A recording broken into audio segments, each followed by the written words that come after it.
Welcome to the Bobby Couto Show, where we dive into the fascinating world of human experiences and excellence. With special guests, real-life anecdotes, and thought-provoking discussions.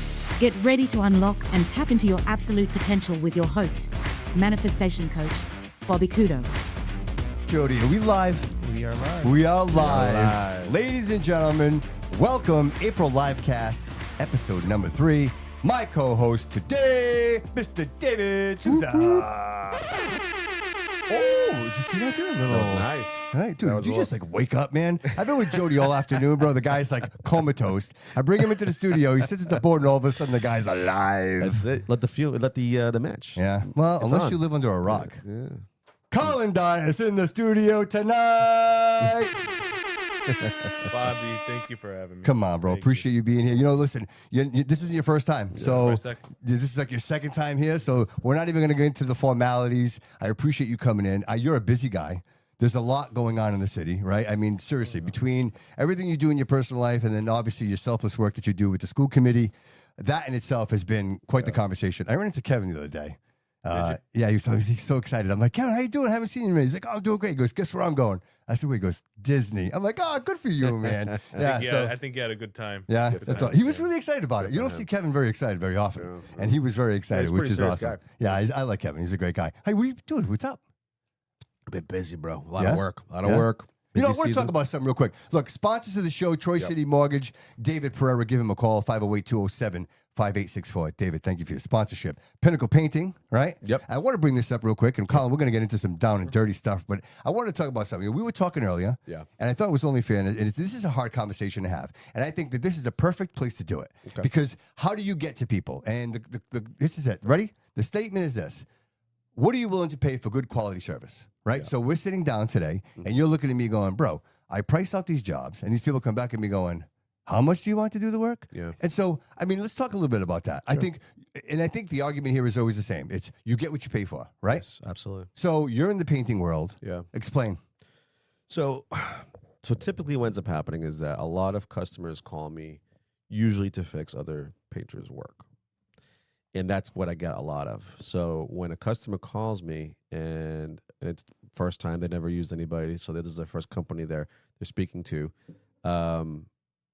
when I give a price, maybe because they don't hire people within my trade very often, so they're shocked with the price. What do you do? I'm a painter. Okay. I have my own painting business. Oh, nice. And so I think when they hear the number, they already go into it with a specific number in mind. Sometimes it's not realistic. You know, sometimes a lot of people don't understand the costs of running a business, right? You have a crew to got to take care of.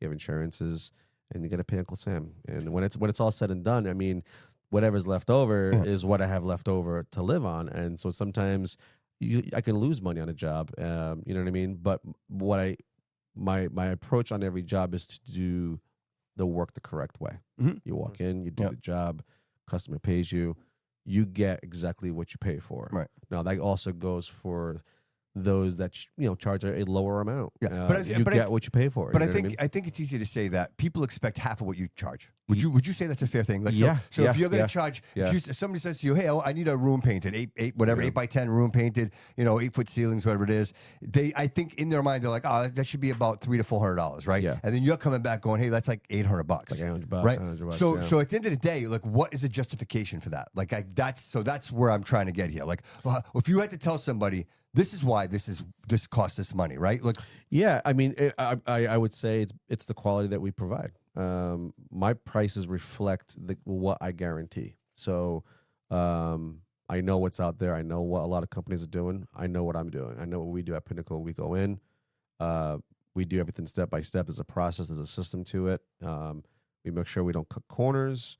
And, a lot of the things that people call me for is that, how clean a lot of the work is. Sometimes they might hire somebody. It's a little rough over here, a little rough over there, or, there's a little hole in the molding. And I didn't do it. It was already there. We didn't discuss it. But, you see a few of those, you patch it up, you clean it up a little bit. I don't know if they have these for painters, but I know like a few plumbers. I know there's like a national, state, and national code they have to follow. Do you have to do the? No. So in my space, you really don't need much other than capital, really. I mean, of course, you should have some years insurance, years in the business. So you have to know the business a little bit. You know, you have to be, dude, people don't even ask. You know, people don't even ask. Hey, do you have insurance? Yeah. Like. They don't. Right? They don't. Because you think I can't remember. Painting. It's just painting. You know what I mean? I can't remember. What's the danger? What's the danger? The next thing you know, you got a can of paint on your pool table. Very true. You know what I'm saying? Yeah. The last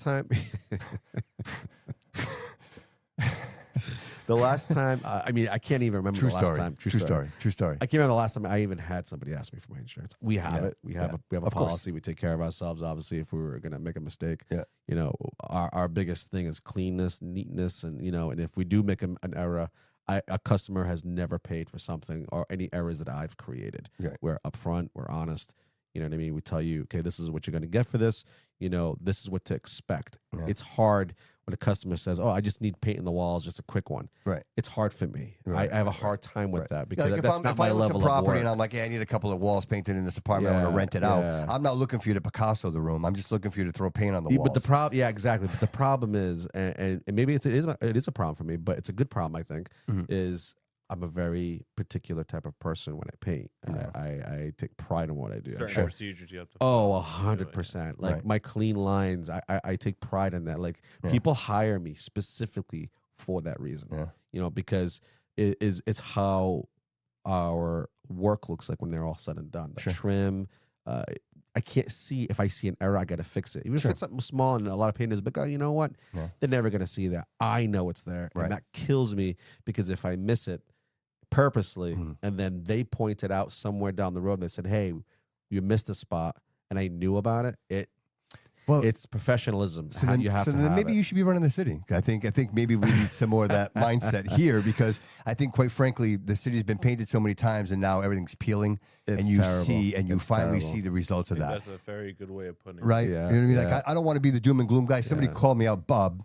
I think his name is Bob Barboza. Barboza? Have you seen him? He's commenting everywhere. Oh, yeah. Yeah, he's got a lot of comments. And the truth is, like, he actually's like, all you guys do is complain. And it's I hate to think that that's the case, but really, like, what else are we going to talk about? Like, I mean, if that's what you're seeing, right, it's every day you're I driving hope by Bob, the same. if he's on, call in, Bob. Yeah. I'd love to talk to you. You're seeing the same dilapidated buildings. Just yesterday, my daughter was with me. We went by off Bay Street. There's a building, the old like flea market. Those buildings over there next to Dunkin' Donuts, Globe Street. Yeah. And I drove by, and it's like it's a big building. It's just sitting there. It's fenced off, and it's falling apart. It looks like we're in like I don't know, like down. You know, I don't know. It looks like a war zone. Well, I think, it looks so bad. You know, I said it a few times, and I think I don't I think it understand. applies now. And that is the question is always this: is it bad enough yet? Right? Because people will tolerate it until it's so bad that they can no longer tolerate it. Yeah, right? but isn't that when it's so bad? It's when it's kind of late. Right, where you would hope that there are people like Collin that stand up and rise above the corruption, above the complacency. Absolutely. Right, and that's what this has become. This look, I realize that there are bad people in the world. Like we can't excuse that that's the case. But I think a lot of what's happening around us is just complacency. I think everybody believes it's somebody else's responsibility and nobody's following through. You know what I mean? And I think we just keep promoting the same people over and over again, and not to bring it up, but the former police department is a perfect example of dysfunction. Ever since the last chief and the chief before him, it's always been this weird conflict of something happening and guns and bullets and knives, and this one said this. This is a Netflix series. And this one stole warrants. You're right, and this one stole pigeons off the wall. The city council, the mayor met together, and it's all set. I now. saw that. It's all good, right? It's all Yeah. set. No issues anymore. Imagine that. That's wild. And so, but the thing is, and again, Collin, that's a great point, and it really is the truth, and that's we continuously do this. Is we do not require the consequence. Like everybody's gonna be like, okay, well the chief's not here anymore. Yeah. Never mind, nothing to see over here. Let's move on. We're not going to investigate. So at the end of the day, it looks really bad. You know what the optics are? Look, if you were to ask me, Bobby, at the end of the day, what do you think the city council's objective was? And I believe their objective was to remove Kelly Furtado, agree. and they successfully did that. Yeah. However it was they did it, they manifested it and they made it happen. I think TJ is a great human being. He's been a lifelong forever resident. I believe the guy really has his heart in the right place. And I hope he's listening, and I extend an invitation to him to come on the show and have a conversation with me. I realize that he's in a very precarious position right now. You know, you have to earn the trust back from the people. You know what I mean? I think there's a lot to build there, and I think there isn't a better place to do it than here. So I extend that invitation to him. But not to get too far, of course, Collin, since the last time you were here, we just a couple of things have taken place. Sure. You know, obviously the most obvious is the recall, the recall on Mayor Coogan, and of course, more importantly, at this gesture right now is the fact of the Desi investigation, and I really want to touch on that a little bit because I think people are confused. Of course. Because you know what, I happened to be watching, and I saw the look on everybody's face when this guy got up there and started talking, and you guys are like, "What? Where are you from? Like, who is this guy? And are you actually doing an investigation?" And the truth is there was actually back. Was it in February? It was in February 17th. Is when he.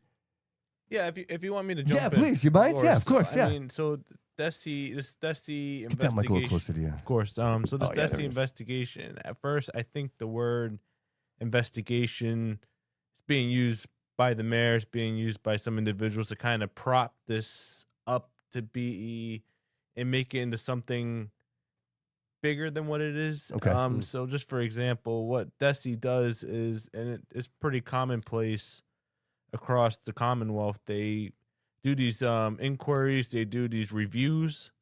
They look at governance, they look at instruction, they look at a few different items.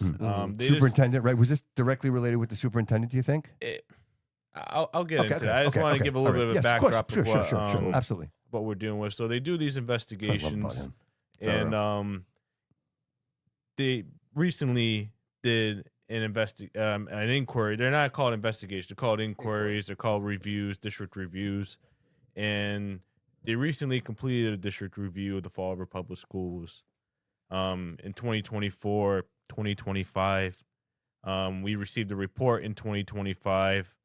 Was never presented before the prior administration, and this wasn't just specifically for the school committee and governance.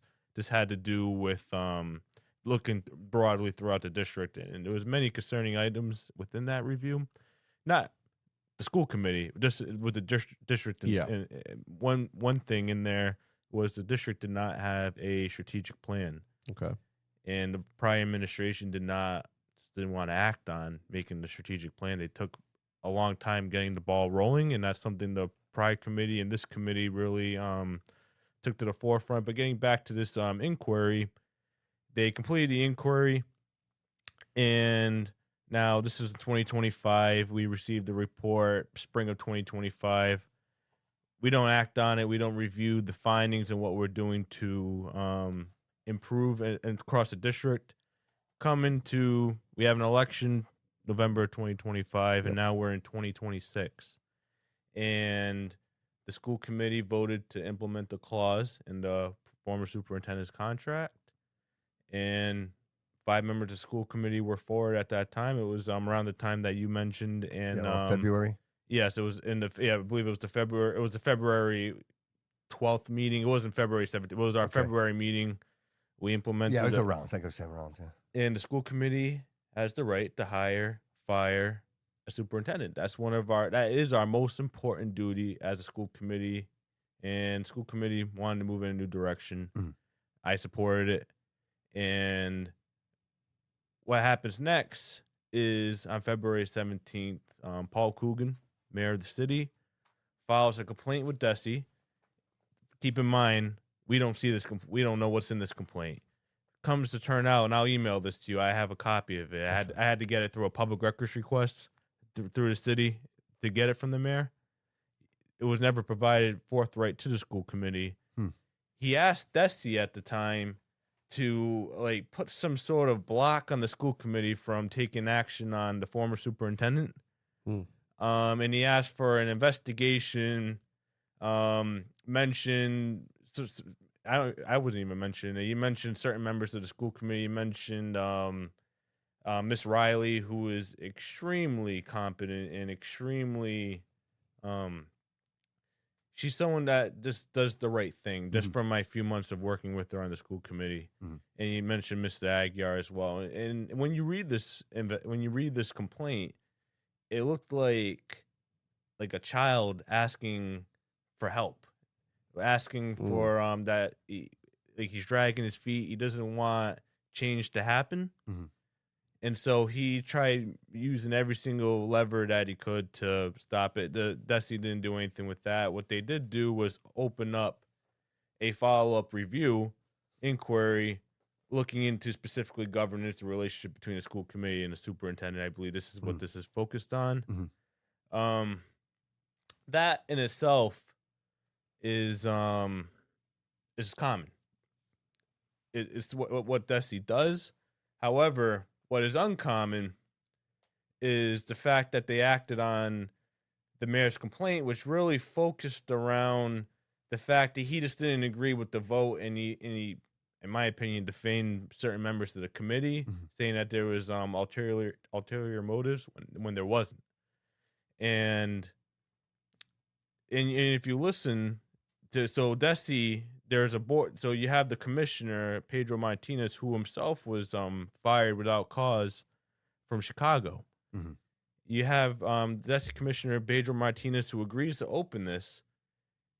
In either the March or their March meeting, their Desi meeting, their board of directors grilled the commissioner, grilled that commissioner, asking, "Why are you opening this up on the school committee? We have to make sure they're a democratically elected body. We need to make sure we're staying in our lane." Mm-hmm. So now we're taking away resources. So Desi's doing this inquiry, and we're taking away time from IT, time from our administrators who should be working on student achievement, making sure our test scores are higher, and helping students, because Paul Coogan didn't get his way, and Paul Coogan wants to obstruct the school committee. I apologize. I know I sound very blunt, but that's just the way. I appreciate it. Yeah, Colin, can I just real quick? I mean, I don't want to cut you off or anything, but did you present this to the mayor beforehand? Like, did he know what your concerns were about the superintendent? Was he aware of it? It's not just my concerns. Okay. Again, 5 members voted for this. Yes. So he was. I believe he was very well aware of what our concerns were. I lead into my question. My question being this: so why wouldn't he approach you and be like, "Hey guys, let's talk about this. What can we work out here?" Right? Even if it is an executive council, whatever it is, to say, "Hey, these are some real serious," because you guys have some serious concerns, rightfully so. I think, and again, this is my opinion. Yep. The public should not. This mayor, Paul Coogan, does not want to work hand in hand, offer olive branches. He wants it his way or the highway. There was no attempt by him to try and work this out. And in fact, I believe this committee and members of this committee and in the past have really had patience. I'll speak for myself. I had no intention of going into the year of switching superintendents. I wanted to see if it's going to work out first. Unfortunately, it didn't. No. And again, we have to make decisions, and we have to have a collaborative relationship, and we made decisions we believe were in the best interest of the district. I stand behind it. Yeah, and I got to be honest with you. There was some stuff that was very off-putting to me. Like one specifically was having children show up and read letters. Like it seemed like it was like this whole show. It was like I gotta be honest with you. These kids have no idea. Like these kids are doing their thing. It's almost like pawns, and you're using these children, you're bringing them in, and to me it was very off-putting. And then to see the conflict on stage, and this is no hate to anybody, but it just looks bad. The optics are bad because again, I'm home, right? I'm a constituent, and I'm watching, going, hey. What are we talking about today? How are we making this better for the kids? And it seems like it's this real serious conflict. Like it's gotten to the point where no one, it's him and then you guys. Yeah, like it seems like he has a beef with you guys. It's almost like there's almost a dislike. Listen, I think. I mean, that's from the outside looking in. I understand why you would say that. Yeah. You'd have to ask him what his thoughts are, but he has made no effort to. He's taking it personal of some sort. Well, I mean, I invite him if he wants to come on the show and talk about it and express his half. It's from the optics, bro. And just on the school committee part, as a member of the school committee, what we are going to be doing to try and improve. So a few things. One, new superintendent is already scheduling some professional development for the school Can you committee. tell us a little bit about her? Trace, can you tell us a little bit about her just real quick? Sure. Well, I can tell you about. I've only interacted with the interim deputy. Yep. The interim superintendent actually starts, I believe, officially Friday. Okay. But the interim deputy, I think she has been very communicative. Every time I ever had a question or concern, it's she's either called me or picked up the phone or has emailed back, and I think it's already so much better than That's where it was. But again, it's early. Yes, I don't want to Put the cart I don't before the want horse. to paint Yeah. a picture Sure. of what the next 6 months to Sure. a year is going to Yes. look like. But it's nice to hear that you were already on the right start, right? Like it's not that we're just continuing to perpetuate the same dysfunction, that we're actually bringing new people in and we're trying new things. Is that fair? Yeah, because I she's think not that's from very around here. fair. Right? She was from Bridgewater, I believe, right? I think that's that's I where should she have pulled was. that. I didn't think to pull it up. That's But okay. yeah, I think was it was Bridgewater. But I'm excited for that. I'm Yeah. excited that there's actually something happening. You know what I mean? So Yeah. okay, so continue. I'm sorry. Sure. So where was I leaving off? Where would you? So we actually got to the point now where you guys are communicating. Oh yes. Sorry. So I just want to tell you some of the steps we Yes, are taking exactly. Yep. to try and improve the governance Yep. factors. So policy side is so we have a policy where we are supposed to self-review ourselves every single year, and then we can take that critiques and change there. Miss Riley, so when we discussed this in policy, Miss school committee member Riley, she recently just held an evaluation subcommittee, and we're putting together a form to self-evaluate ourselves, and so there's one. And I think that's really important. Yeah, Just self-reflection is very important. Self-reflection is very important. 100%. Yeah. And secondly, the new superintendent, not the intern, the new superintendent is scheduling retreats where we can work on professional development and try and build back relationships. Excellent. But I think there are some steps. There's an effort there. And where there's some things within policies, that policy subcommittee, which I chair, that we're addressing to keep the meetings more efficient. With that being said, this school committee versus the prior school committee has done 10 times better with decorum. Has done 10 times as a whole. Has done 10 times better with decorum, and the relationship building has been much better. It's only, but we can only do so much because we are charter bound with the mayor as chairman, the position of mayor as chairman, and we can't control who runs our meetings. There needs to be professional development for all members, training for all members yearly. That's what we're trying to work on, including the chair of the school committee. If you watch the meetings and you have the chair of the school committee who either interject, you're supposed to, as the chair, be neutral. You're supposed to run the meetings efficiently, smoothly. And if you watch any meeting, you just don't have that. Well, he starts off the meeting by telling you what he's not going to do, and that's very off-putting to me. Right? We're not going to read. We're not going to. And that's how he starts. That's bad. That's bad. You had at a point. He refused. He disenfranchised 10 individuals who wanted to give their opinion on their policy, who submitted input under policy they are supposed to be read, and he just took it upon himself to do what he wants. And at that point, what do you do? Yeah. We are out of options here. Right. So I know we're going to talk about that in the future. Absolutely. But again, But that leads up to it, though, man. Exactly. Because who's in charge of it? What's who his appoints position? He's the chair. So who appoints him the chair? Does Yes, he what I'm appoint saying. himself He the chair? appoints. he is charter bound the chair, and he takes that, and our attorney, they interpret that he is king, that he can just do whatever he wants. They want to Who interpret appoints me that. then? Who puts He him? does. He By- is charter bound. By charter bound. It's charter. It's written. The chair of the school committee. School committee. I believe there's state law behind that as well. Yeah. But So, with that being by said, default, bro. By default. with that being said, how do you work around that? You know, we have again a school committee attorney and the mayor interpret that the mayor of the city actually believes, because there's something in the open meeting law, that he can silence silence members of the committee whenever he wants. He can silence whoever he wants in the audience. What kind of power He is can, this? This is retarded. It's terrible, dude. You know what? Honestly, Colin, can I tell you something? It's terrible that he does that, but the fact that he does it, it looks horrible. Like you're talking about it, and like you're just saying You it. Like can hear it, I you watch remember, it. like and you don't have to say it. If anybody who's watching the meetings, I try to watch as many meetings as possible. Yeah. And when I watch him, that's exactly it, dude. It's so off-putting how he is like the king. Like he's like, this is what we're gonna do, and this is what we're not gonna do, and you know, And he answers to nobody. and he's not reflective, dude. There's a panel. Again, you're supposed to answer to the committee. Yes. There should be ways Yeah. to Can you appoint that? Can you appoint that position? Like, say for example, I'm the mayor, right, and I'm the chair. Can I be like, hey, David, I want I'm appointing you the chair of the school committee. Can you? Is that I don't believe he can delegate that authority. We do delegate a vice chairman, Okay. who is Kevin Aguiar. Yeah, Kevin and Aguiar, yeah. So thankfully there's more of a counterbalance now. Sure. So the vice chair is elected by the committee to represent us and to represent the committee's best interests. So there's a little bit more of a counterbalance. Yeah. I think Kevin does a fantastic job. I believe so as Yeah, well. he's yes. great. He's great.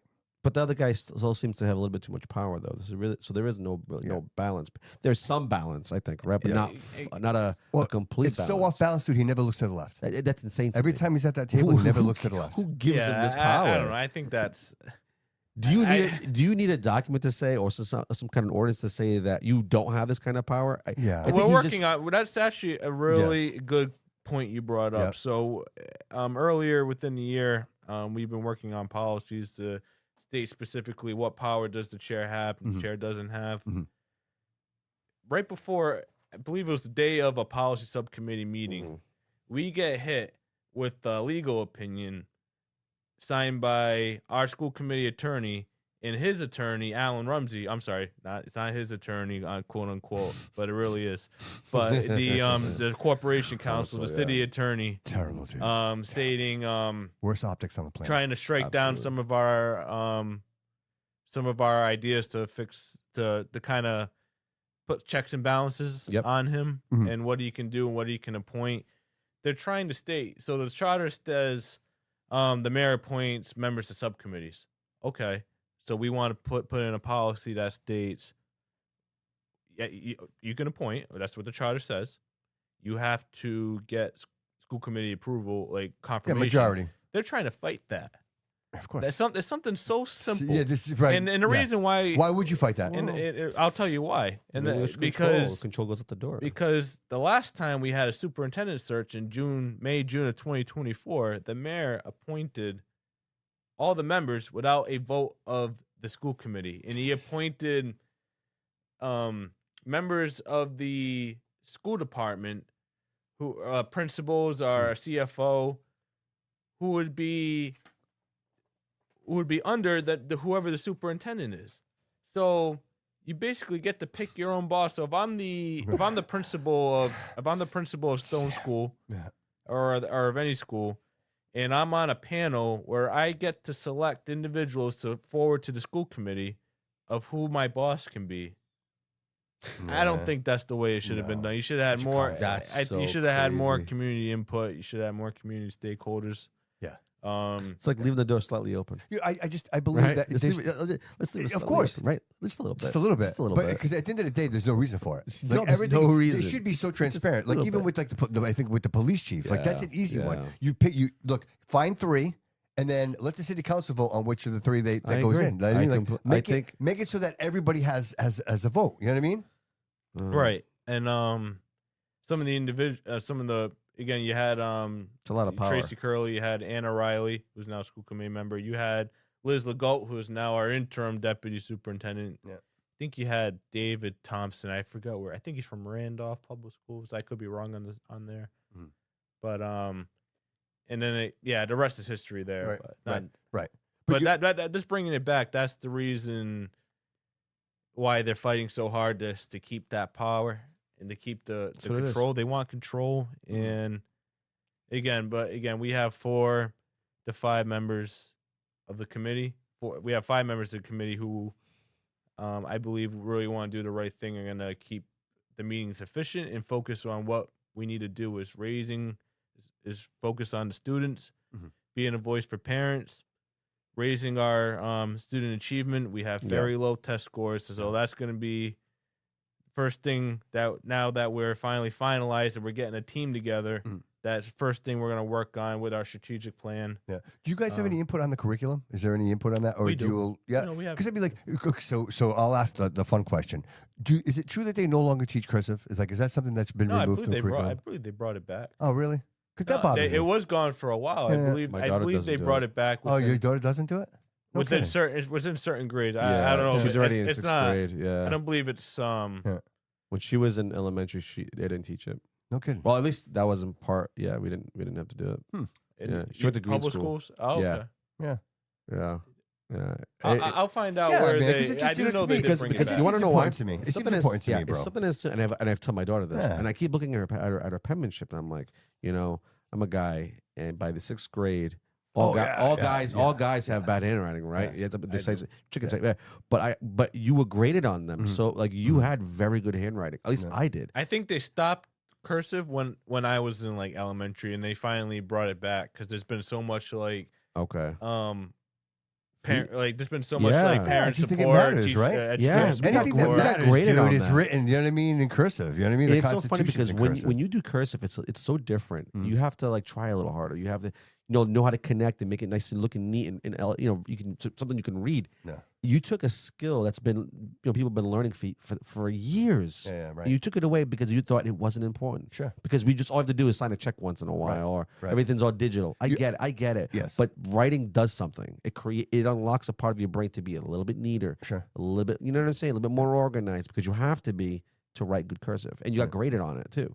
That's how I was when I was younger. But then these kids ain't do shit. Diamond's going to be, when is that officially, when are they opening the new It Diamond? was this Soon. September. Yeah, so I was told. So, I mean, you really think about that. Like, that Yeah. changes everything, My right? do- Because my, niece now is to in have the there. capacity, right? Like, now you're going to have more capacity, you're more trades, right? More, and I think to Yeah. myself, it's more and more important to prepare these younger children Yeah. for that opportunity, right? To go to a school like that. I mean, I will tell you, very disappointed with the raffle. I wish that didn't.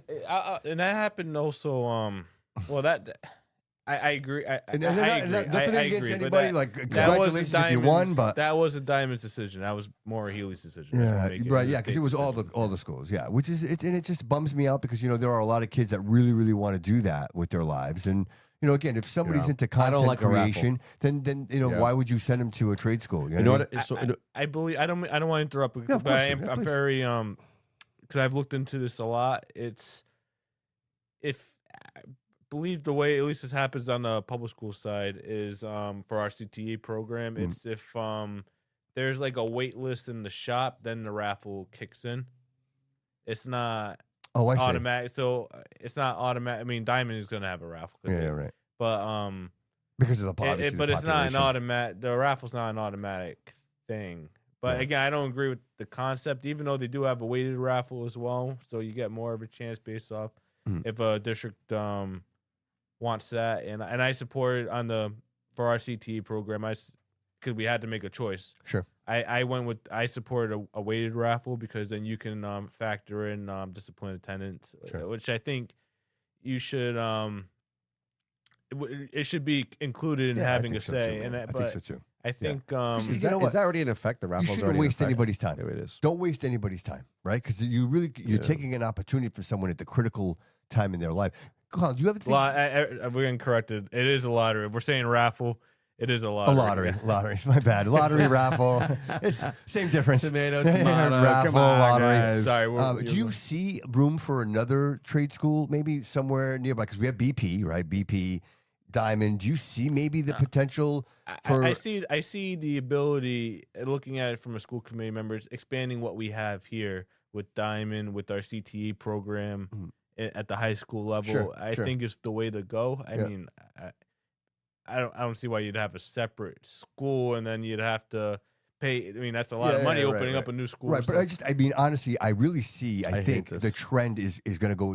I think people. in general, yeah. In general, I think- you've got the ebb and lows, right? And I think liberal arts is no longer the answer, right? Going to Harvard and getting an MBA and like being like, okay, now what do I do, right? To answer your question, I see Diamond and I see our vocational programs at the Fall River Public Schools expanding. Yes. That'd be great, Definitely, dude. And I think we should, and Yeah. again, so much that you don't need these other situations because, again, I think if children are engaged in school, I think it changes everything in their lives. Yeah. I know you cannot force parents to get involved, but I think the more a child is into their education, involved in their classmates and Yeah. the things that are happening, the less likely and the more involved they are in their own personal education. And I think if we foster that, if we make it cool again, right? Like, dude, I tell you what, when I was in high school, it was cool to be in high school. Like the people that were in high school with me were playing, like we're potentially going to play professional sports. So like you couldn't go to a Hilltop because, dude, the place was packed. Yeah. Like people were standing up everywhere to watch, Chris Herron play. Like that's what it was, dude. So you had people wanting to be there. We don't have that anymore. Well, what? Yeah. No, yes. Just to also add to the trade, something I would like to see that's not talked about often. I'd love to see, even if it's just a pilot, to see how it works. An agricultural program through our CTE. I mean, we have Bristol Aggie, but I like to see something. Yeah, that here would be great. within That would be nursing nice. high Absolutely, school. something a little more to that like agricultural. They were going to close that school years ago, Yeah, and they were. now you should see. You Friggin' drive by there, booming. dude. They built a whole new campus on the side, and that's a thriving industry. Whereas back in the day, like the farming industry was almost dead, right? Almost, like yeah. I remember I went to Bristol Aggie, and I remember them saying, "Hey, we need to tell people that we need funding because they're going to shut us down." Wow. But now it's a So it's thriving. Absolutely, Yeah, 100%. absolutely. And Every time again, I I pass think, by, and that's there's always some sort of activity outside So- going on. Always. Absolutely. And so that's my point is where I think that young children, I think parents, the next generation, right? Yeah. Good times, right? Bad times. I think parents are realizing that, hey, if I teach my child the ability to do something, right? That adds value to their lives. Even as simple as learning to play an instrument, right? Yeah. Where it's not just go in your room and play video games Yeah, 100%. or iPad. So I think that the generation of the iPad, I think that's over. Like my granddaughter, my daughter doesn't allow my granddaughter to sit in her. Yeah, you're gonna see. I think you're gonna see. Yeah, I take my daughter off. You're entirely. you're gonna see a lot. I don't know what your thoughts are on this, and then maybe we're going in a different direction here. Sure. But you're gonna see a lot happen with technology soon. Sure. Cutting it off from the youth. I know. Yeah. I think that's something. But, Yeah. but again, you have to balance that as well. I think there's a difference between social media use and having a cell phone for safety reasons. Correct. Yeah. So Yeah. I I think, completely agree. Well, the truth is this, guys. I couldn't use a calculator. They No. wouldn't let me. No. Like I had to figure it out. You know what I mean? Well, I tell So- Bella, baby, you have like ChatGPT.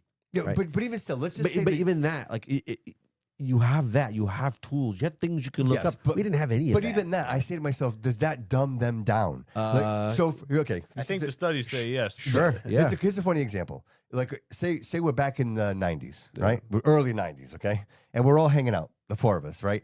And I make an outlandish statement about a fact that probably could be true, but none of us are sure. You'd have to take my word for it. Or you have to find someone who's smarter than the four of us to tell you that. Yeah. Correct. Today, when that same conversation takes place, I am picking up my phone and I'm saying, hey, Google Or ChatGPT. or ChatGTP, what's the truth? So it's the instant gratification. Well, we're not building survivors anymore, right? You never have an Almost. so I say this, your brain never has an opportunity to build the neurons. Yeah. We're right. Like how many of us know how to make a fire? Right. If you I get what you're saying. If you get the answer for you, you're not really Using your brain. trained. Right? Yeah, you're not Yeah, training, training your brain. your brain Yeah, to think. absolutely. Like the problem You almost solvers. become like a Anti- program but- robot. I'm just doing something. Yes. Oh, I don't know the answer. But Bobby, to answer your question, I do know how to make a fire. Like from So, scratch. yeah, but you were in the ROTC, right? Yeah, ROTC, yeah. right? So it's like Yeah. that's different. You were exposed to it. So that's. But if you were, You're an active kid. If you You're were not playing, sitting there all day if you were long playing on a- video games all day and never were exposed to that, you would know. No. I mean, I know a couple people in my life that I know they don't know how to light a fire. Yeah. And is that my fault? Should I have taught them? Yes. Right? Because it's our Well- responsibility, right? But by the same, But yeah, they are what we allow them to be. yes, and not to I get mean, too that far sounds off course here, terrible, but I know, my point I'm trying to make is it's very difficult what you do, man. You know, I tell you, like I thought, like when I first got into this whole, political thing here, just getting more involved. I'm like the school committee. I'm like the city council. But dude, I realize the school committee, man. You guys are the ones that are like it's dire with you guys. Like it's critical. What you guys are responsible for, the reimbursements, the amount of money, the budgets. It's the school committee. The city council, nothing to take. I'm not taking anything away from them, but I'm saying the level of responsibility and the amount of money.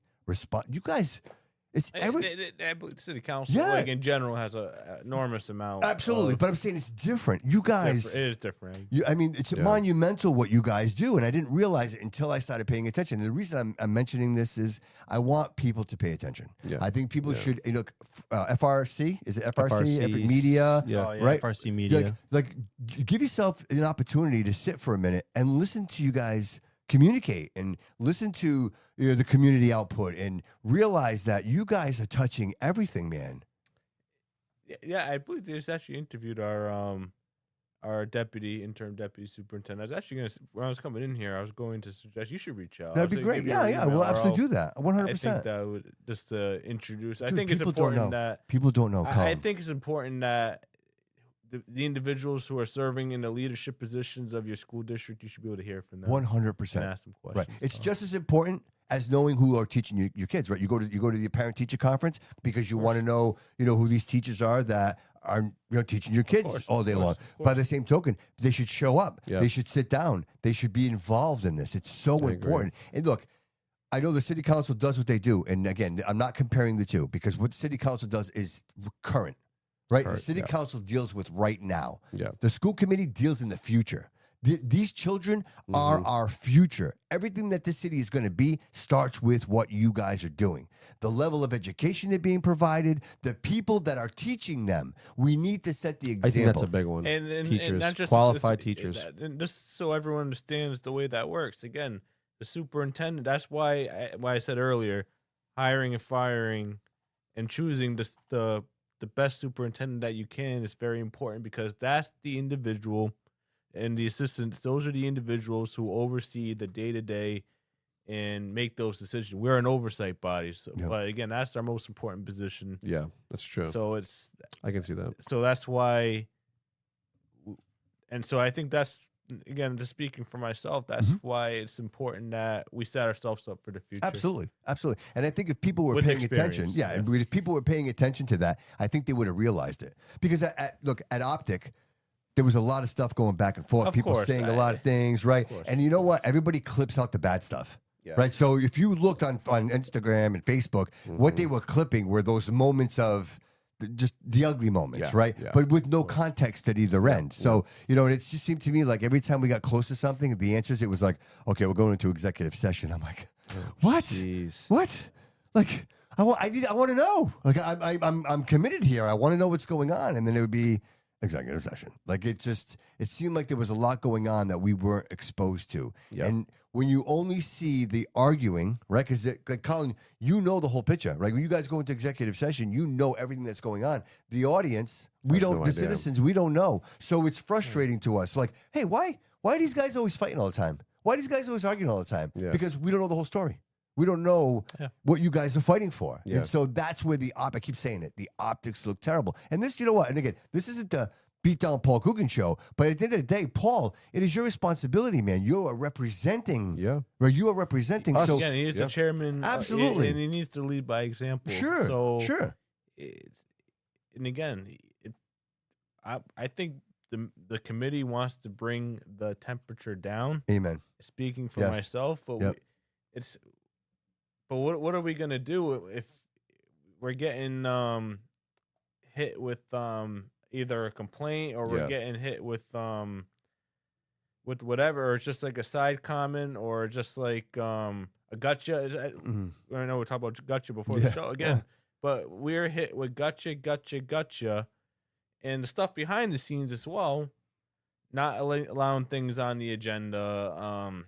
Just for example, not even inviting the vice chair of the committee to our agenda setting meeting, that just took place.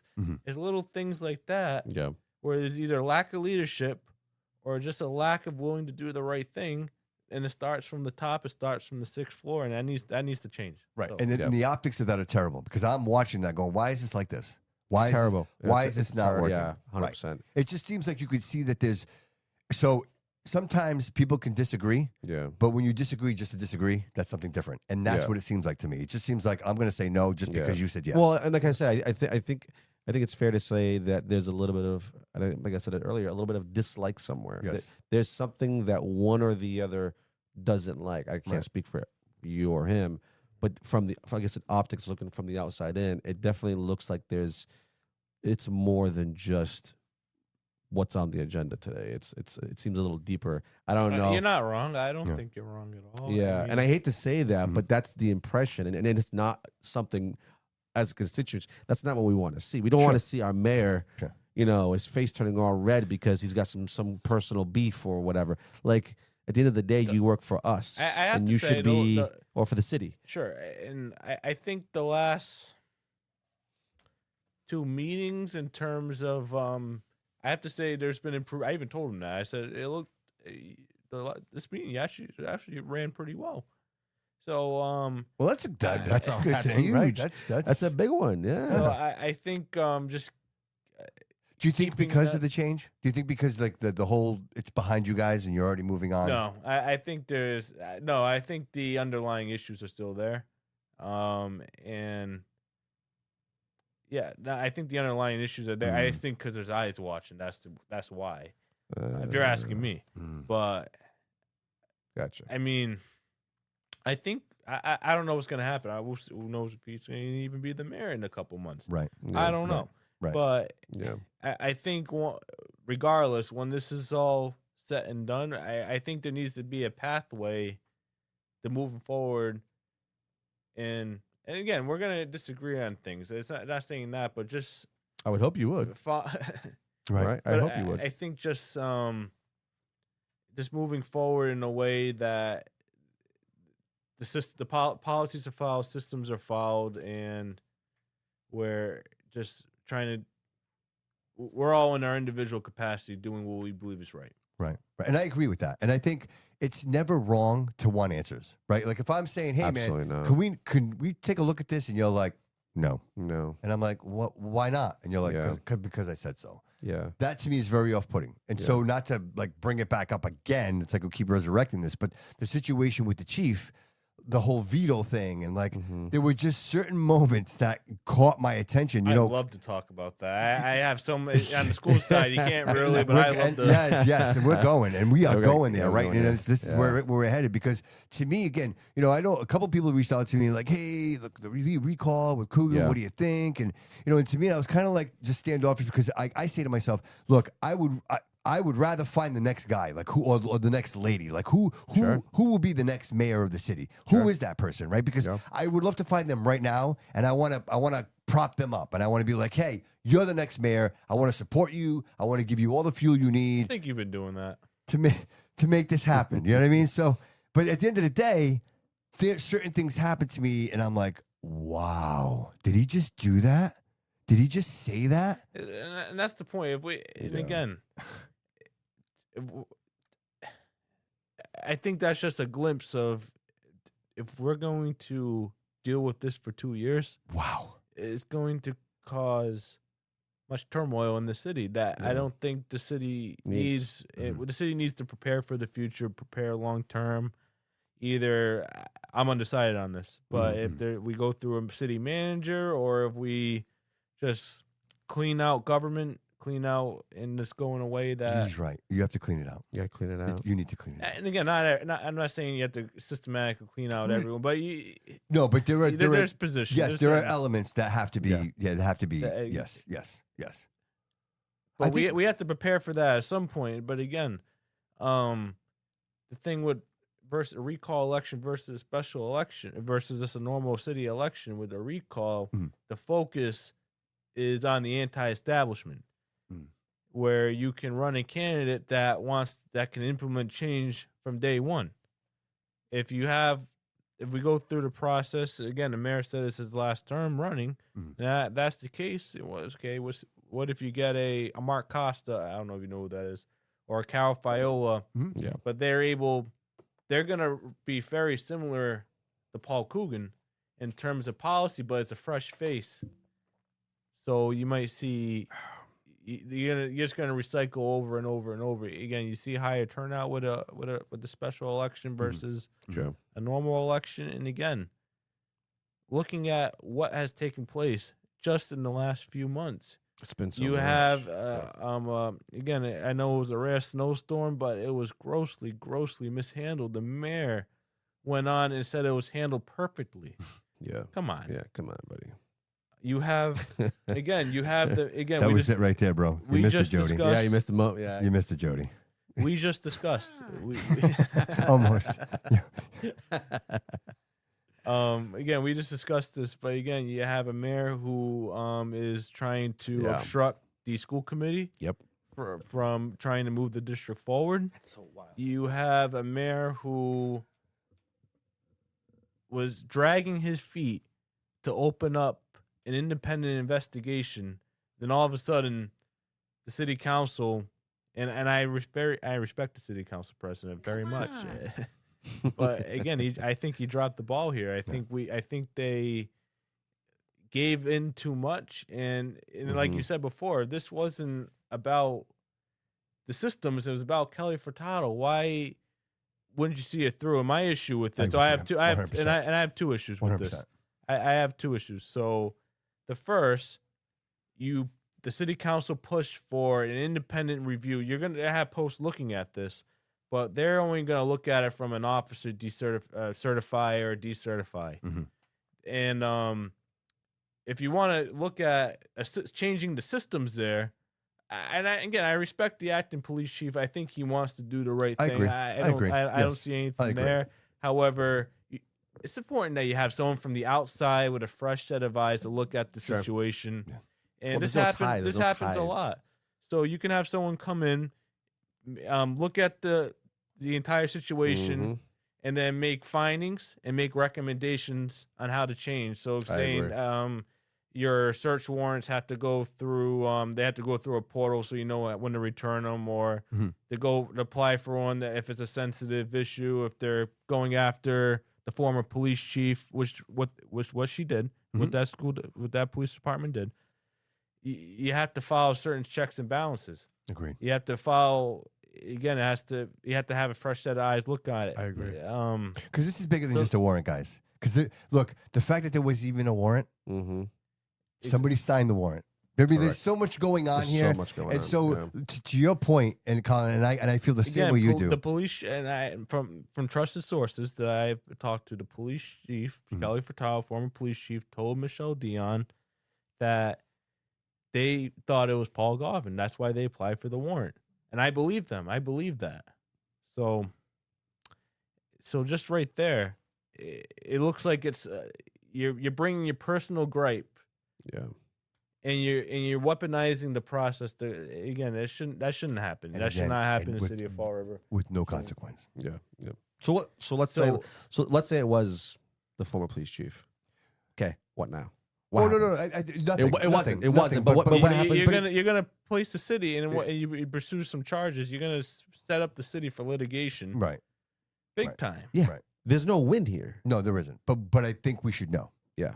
Because that was a pure just emotional removing response. Kelly Furtado does not fix the problem. No. The fact that that was even able to happen Yes. is the problem. Is the problem. The fact that that warrant was missing for over 30 days is a problem. Correct. The fact that it's nonchalant to do these warrants. So from what I understand, it's not just this warrant. So and again, and I don't want to sound like I'm sticking up for the police department. I'm not. I'm just speaking facts. And the facts is they don't look. Transporting warrants back and forth is not like an everyday thing, right? So they wait till they get like a pile. And then they bring the pile. Yeah. It's kind of like that. It's not like anybody's like, "Hey, David, you're the warrant guy." So what do You they need do? to Once a month?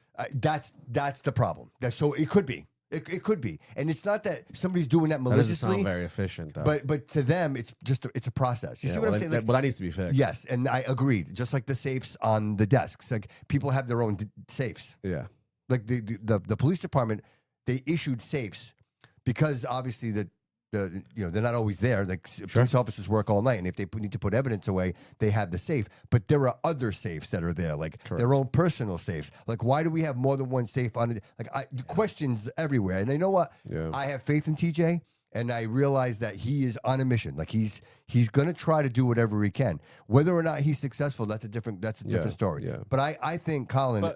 But going back, so the city council had that, from what they said in public meetings, they had that same exact viewpoint. There should be an independent Agreed. inquiry just for that reason, Yes. just to see how you can improve the systems. Because the post is limited in Yes. scope. They're not going to give you findings and recommendations Right. and how to improve your policies. Right.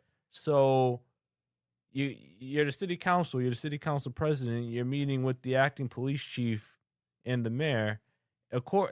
So apparently, in the city's press release that they did, that trio press release, they put out that they initiated and completed a secondary review of the initial investigation, a comprehensive review, I believe was the exact words.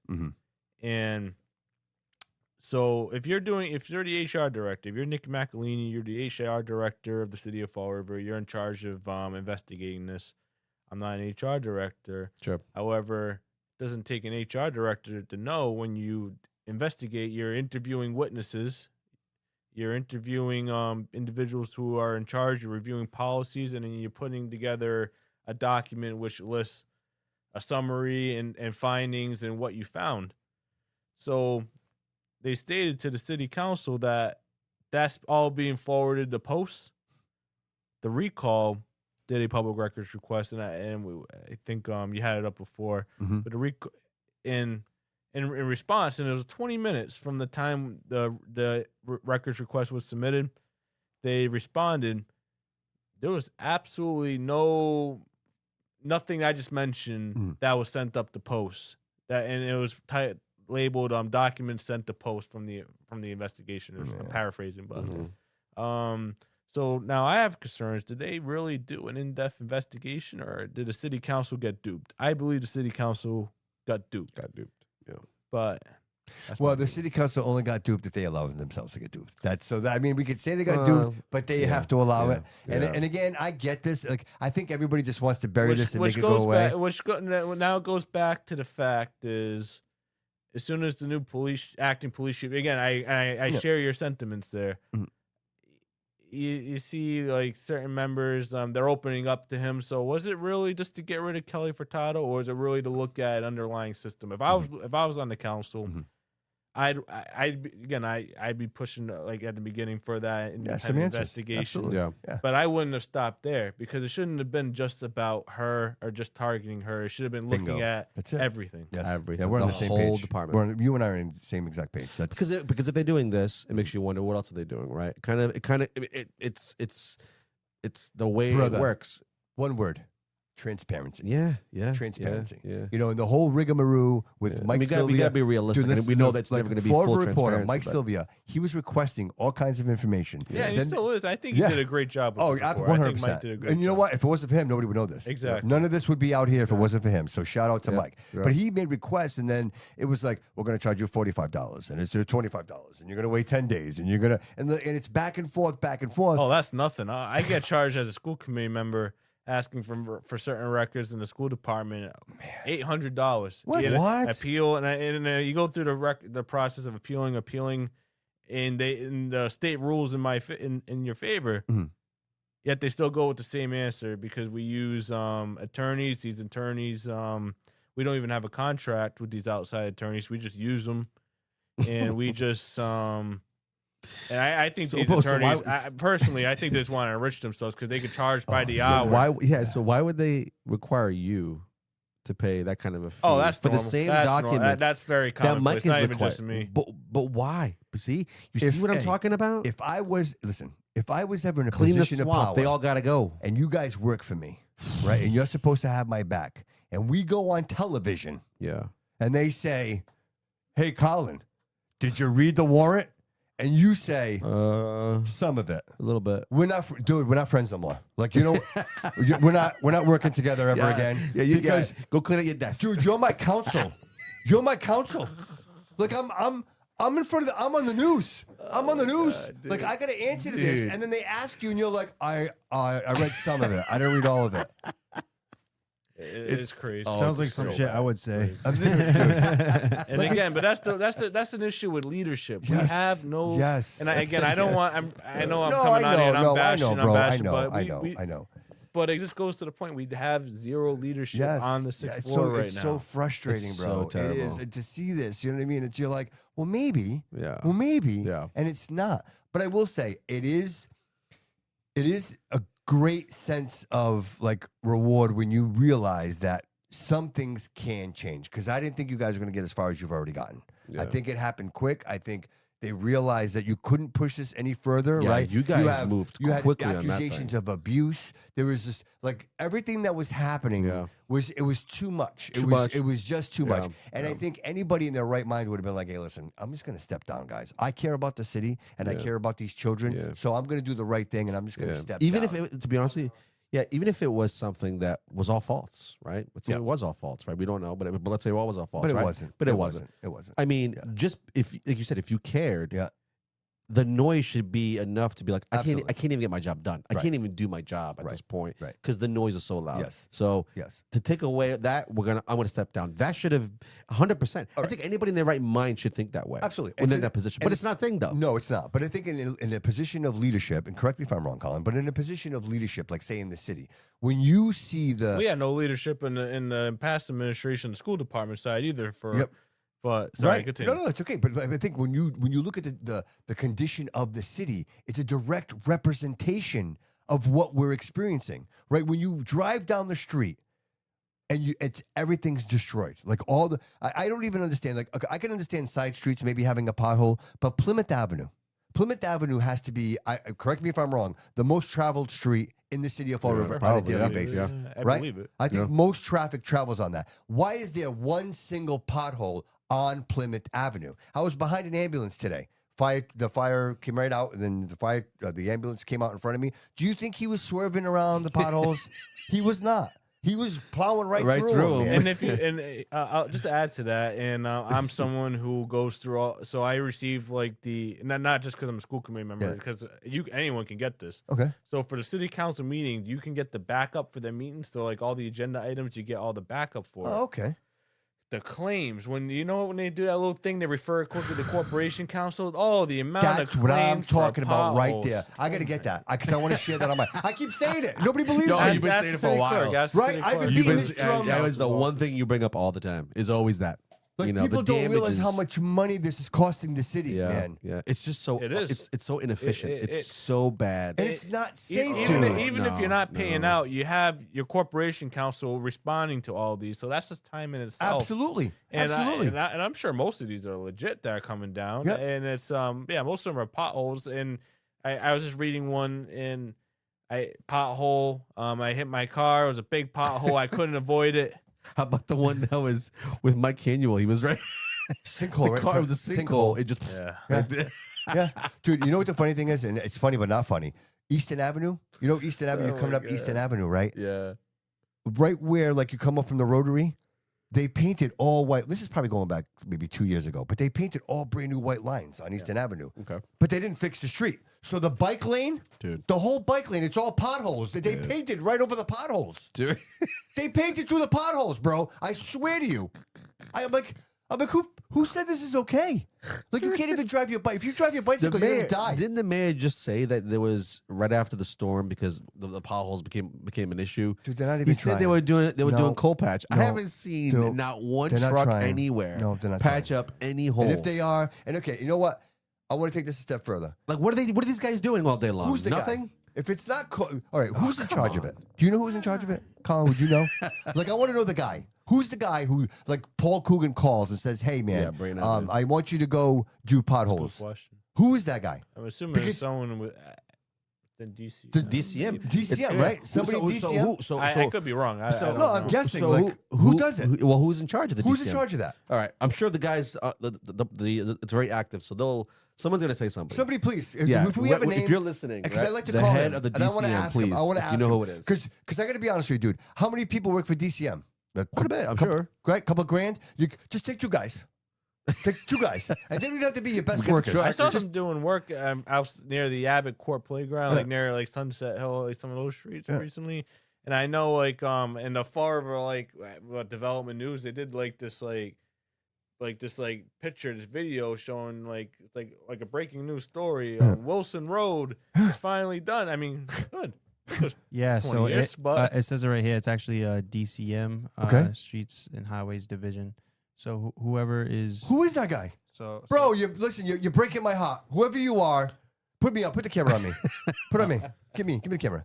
Listen, sir, or ma'am, whoever you are, I am pleading with you to please just 2 guys. Doesn't even have to be your best guys. And tomorrow and every day after that, the first thing they do when they get at work is they get their little truck with the coal patch and just go up and down Plymouth Avenue. Just do Plymouth Avenue for now, and then we could talk about something else. I'm pleading with you right now, please. Yeah. Thank It's you. bad. Thank It's you. bad. Thank It's you. bad. All right. And what's with the show. what's even worse is even the side streets. Everything, The bro. side Yeah, streets. it's terrible, dude. You miss. It's I mean, there's terrible. craters up. So Yes. this is the crazy thing. I don't understand this. Again, we have right up the street from my house is Poor Collins we're talking about potholes. Yeah, Alan Sylvia, right? I'm having a good time. Thank you, buddy. Alan Sylvia is right up the street from me. That's where he lives, right in front of his house. That intersection, right? And I won't say where he lives, but it's like almost like a crater. About 5 or 6 craters, and he's seeing this every day. Now I don't know the power that he has. Yeah, I'm sure he has enough power to drop a line and say, "Hey, Mayor, you might want to like clean up the streets here." I mean, these potholes are bad, and you see no effort. You see no effort from anybody Dude, in the and position. that's where he lives. That's where he lives. So right. So his name is Al Oliveira. Al Oliveira, please. Al Oliveira. Oh yeah, please. Hey, operation. from one There we green horn to another greenhorn. I plead with you, brother. Please, I don't know what they pay Please. you, but you got to do something, man. This is Vergonia. This is Vergonia on an epic level. We have to. We're better than this. We have to start there. And you know the thing, if you're going to build another, listen, Tony Cadiro, Tony, if you're going to build another building, put it somewhere that there's an old building that we can knock down and put it there first. Don't be building buildings on Bedford Street no more. Like, stop that. All right, I'm done. That's it. That's all I had. Please. Yeah. That's all I had. It's so bad. Bedford Street. You know how they just did Bedford Street right next to the City Hall? with the Dunkin'. Yeah, it's still bad. It's still Because they you know didn't why? They didn't finish like They where didn't finish any of the manholes, No. so you hit manhole. Yeah, and they didn't finish where like a road connects Yes, to another comes road. up. Yeah, Yeah, it's yeah, just every day. And yeah. every time Where I it goes go to over, High Street you right know what I there. hear in my van? I hear clunks. Yes. Every single It gets time. worse every day. It gets worse. It gets worse every day. I'm Now telling you. imagine And I just replaced them.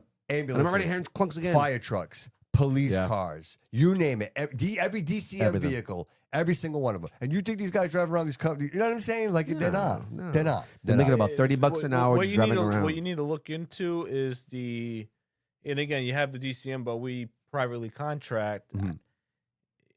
I would encourage everyone listening right now, because I just did this myself just because I'm curious. Go ask for every warrant from the city for the last few years.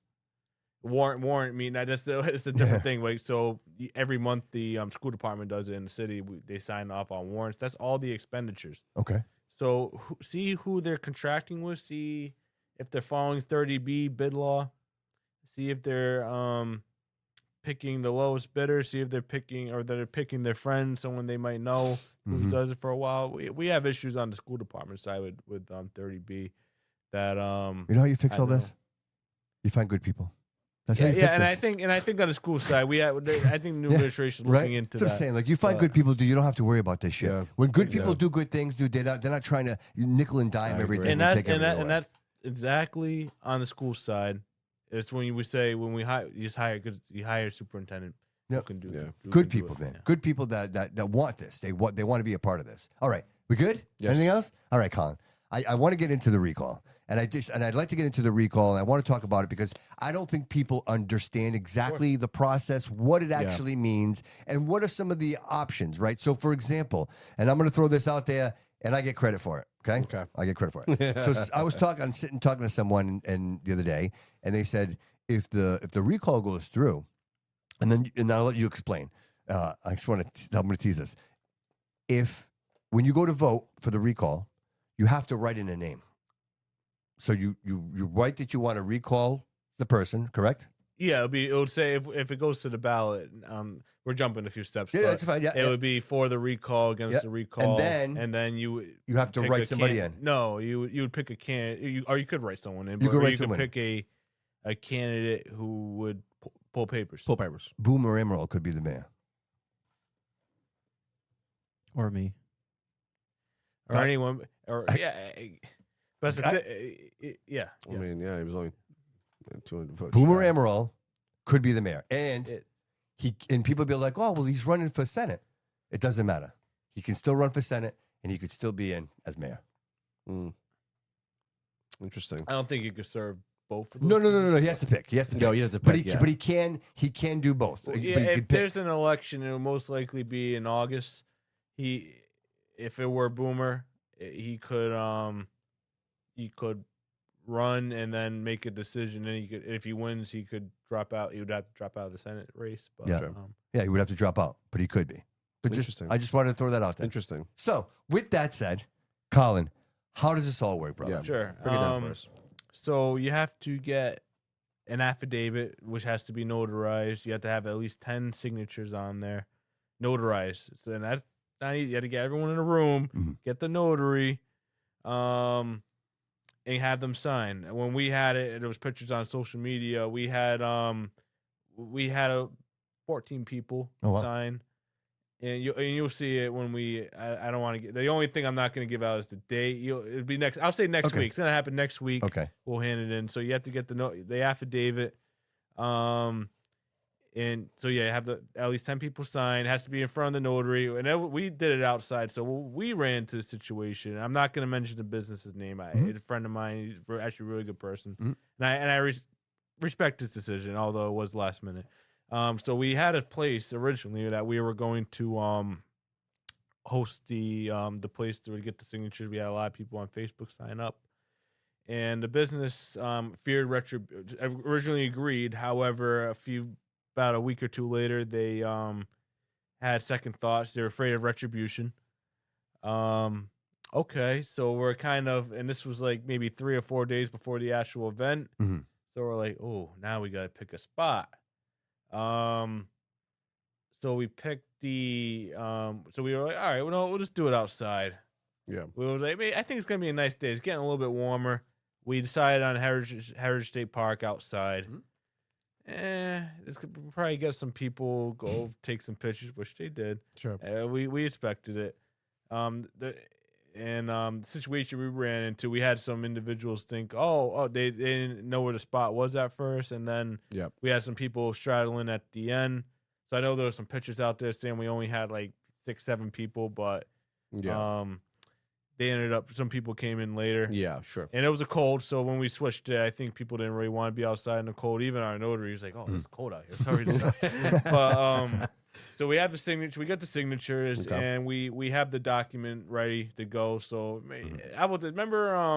I know I like to compare it to, and this is a joke, but remember when Nancy Pelosi held on to the impeachment articles before she sent them to the Senate? It's basically the same situation. We're holding on to the impeachment articles before we start. That's interesting. So, That's interesting. Well, you just painted a view, right? Yeah, you gave me a mental. All right. But we're going next week. We're going to file it, and here's the thing: the reason why the recall waited was we could have done it over April vacation. We had people who we knew were either going to help with signatures or who were going to sign themselves, be away on vacation. Yep. And we didn't want to do this in the rain. I mean, April showers bring May flowers. Sure so do. I mean, it's definitely nicer today than it was last week, the week before when it was rain. So we want the best weather and the best time to go out and get the signatures. And did you get a lot of response when you said, hey, we're going to do this? A lot of people.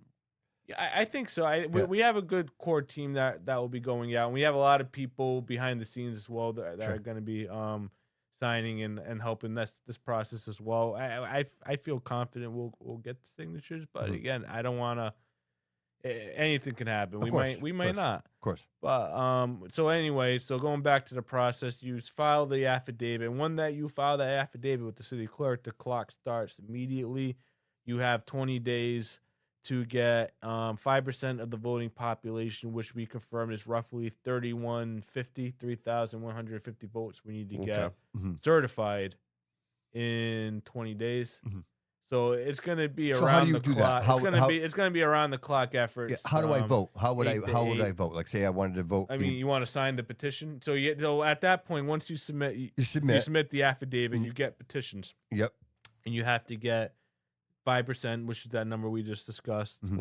And you have to go out and get them. You have to run a campaign. Oh, I see. So you're going out to people going, hey, sign here. It's not like people are going to go to a location at this point yet. You're just getting the signatures. Maybe. I mean, we might do something like that. Oh, okay. We'll say come on down and sign. Yeah. So, but it'll be a mixture. But it's going to be working around the clock, 8 to 8, getting these signatures. We can't really have many days off. Okay. while doing it. So anyone listening want to help the recall, registered message voters, Nelson. right? Obviously, it has to be registered voters. It has to be registered voters within the city of Fall River. Okay, so if you're not registered to vote and you want to be, we'll have papers. There we go. Okay. We'll have papers, but again, you should be registered. But I think it's almost automatic now. Yeah. and can I say, I think you could do. I think you could do it online now too instead of. I wish we could do it online. Trust me, I wish. We can't. Still. They hand us the paper. I mean, I thought about it if there was a way we could. But no, they give you the Maybe through the petition state? forms. I swear, I registered to vote I think online. I'm sorry. I thought we were talking about for the getting the signatures. petition. No, you can't Oh. register to vote online. yeah, yes. I was Sorry about to say that. I signed up to register to vote online. Me too. So, yeah. I registered to vote when I was 16. Someone's got your ID, I bro. pre-registered, and then as soon as I turned 18, I was registered. Registered all the time. But- And you know what? I just want to say your CFO, Nelson, I respect him very much. I mean, he's a smart He's guy. our chair. Yes. Yeah, I appreciate Yeah, him. that's I talk to him often, and he's got a different way of thinking. He's an out of the box kind of guy. He is. Nelson does a really good And job. he He's has doing he has a really overhead view of the city. He really does. He is, and he's working very hard on this. He's Shout out work- Nelson. Yeah, shout out to Nelson. I know he's listening. He said he would. I wish he wanted to be here today. Well, as he can call in if he wants to call in. I think he's working, but All right. he should. Or if he has a break, you can call in, You can Nelson. call But in. he's been working very hard, putting things together behind the scenes, Mhm. and I think we're going to be ready to go on the day we announce. We file the paper, Nice. and And so we it's get just the 31. So you get the signatures, and what happens after that, though? If we are fortunate to get the certified amount of signatures, Mhm. the mayor will have 5 days to resign. And then at that point, if he resigns, there's no recall. If he doesn't resign, there's a few things that could happen. So just hear Okay, me well, out I didn't for a know this. second. I didn't know See, that. I didn't know the 5 I didn't know days. this. So he has 5 days. If he doesn't resign, he has a few options. And I don't know if I want, but actually I'll go. So I'll say it this way. So he can either run. There'll be, if he doesn't resign, there'll be a recall election scheduled. There'll be for or against, and there will be and then there'll be an area for you to vote for a successor. Paul Coogan has the option to run as his own successor in a recall, or he has the option. And it's a very it's not the best process. I agree. The process needs to be changed, but he has that option to run or not to run. And so let's just go through the scenario. I like to go through the scenarios just so the public has an understanding, because you hear a lot, oh, people are going to split the votes. People are going to split the votes. We need to realize Paul Coogan promised the city that he was not going to run. This was his last time running. I would see that if he were to run, that'd be a violation. That'd be breaking his own promise to the voters that he wouldn't run again. Yeah, it's a big. So point. I've heard, and this is rumor mill, I've heard that he would he's not going to run if there is one, and I heard that from, I would say, reasonably good sources within city government.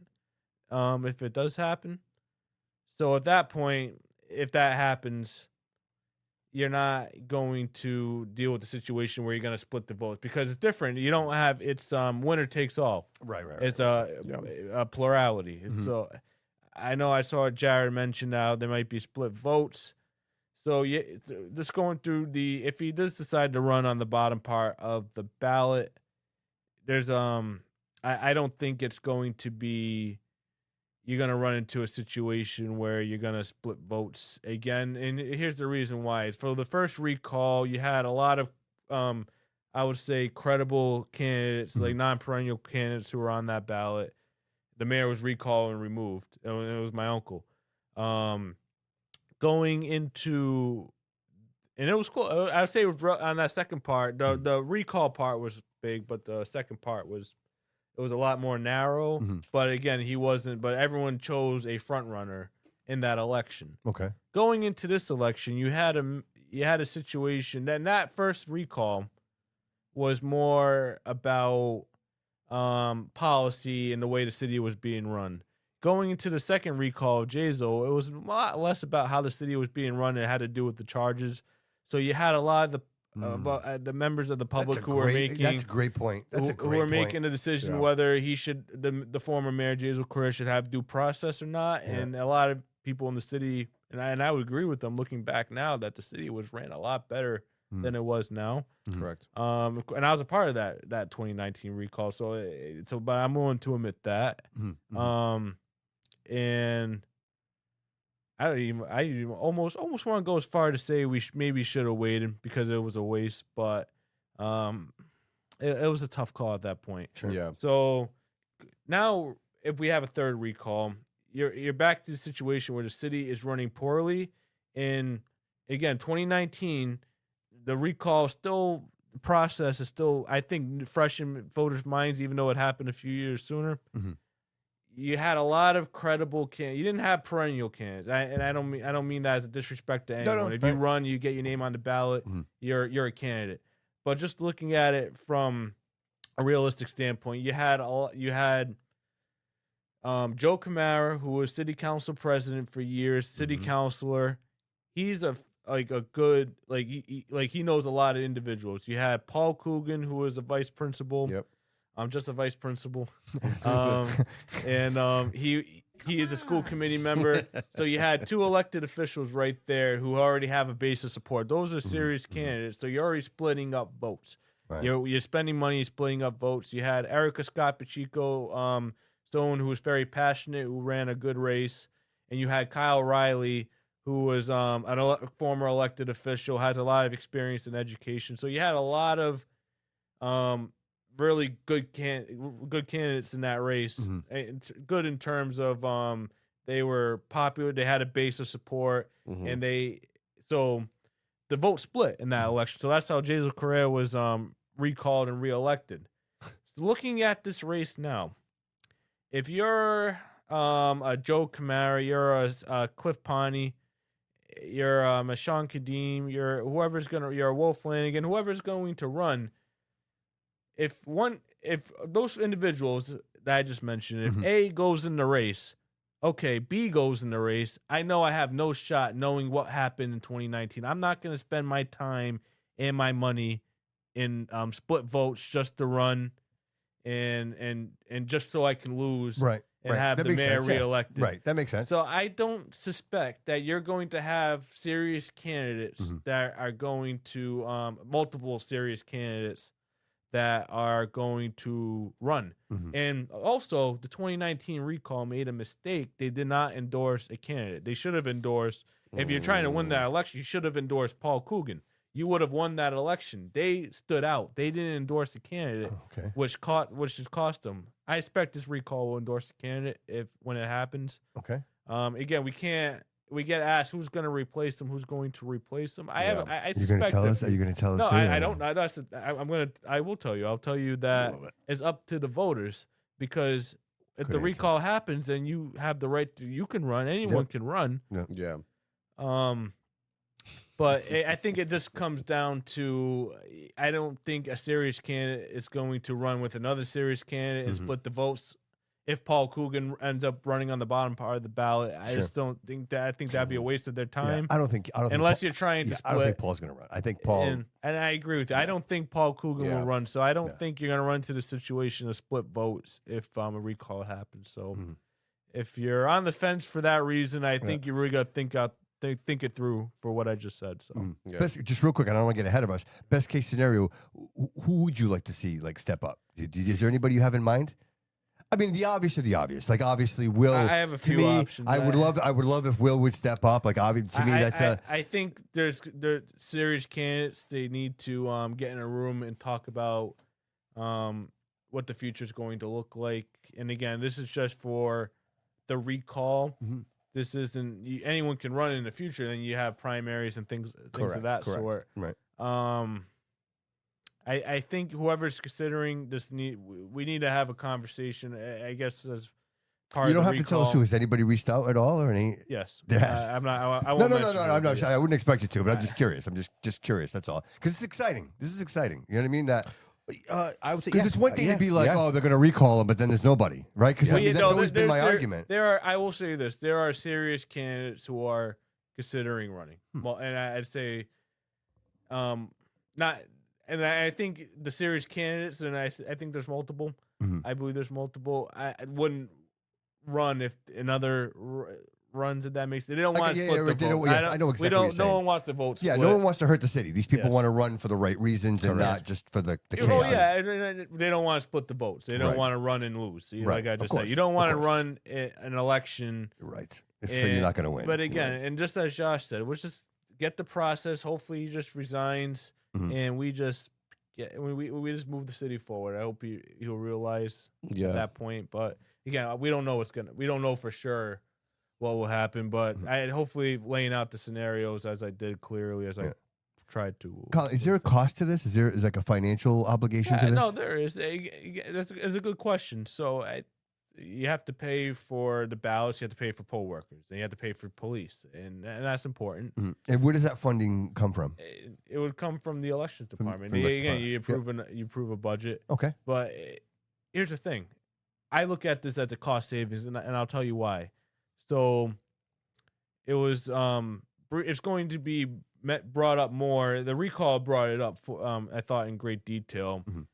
There was an audit done recently, and this is going to come before the city Yes. council at the next meeting. There was an Yeah. audit done Mhm. of the city's finances. Mm-hmm. As part of that audit, there was $218,000 unaccounted for.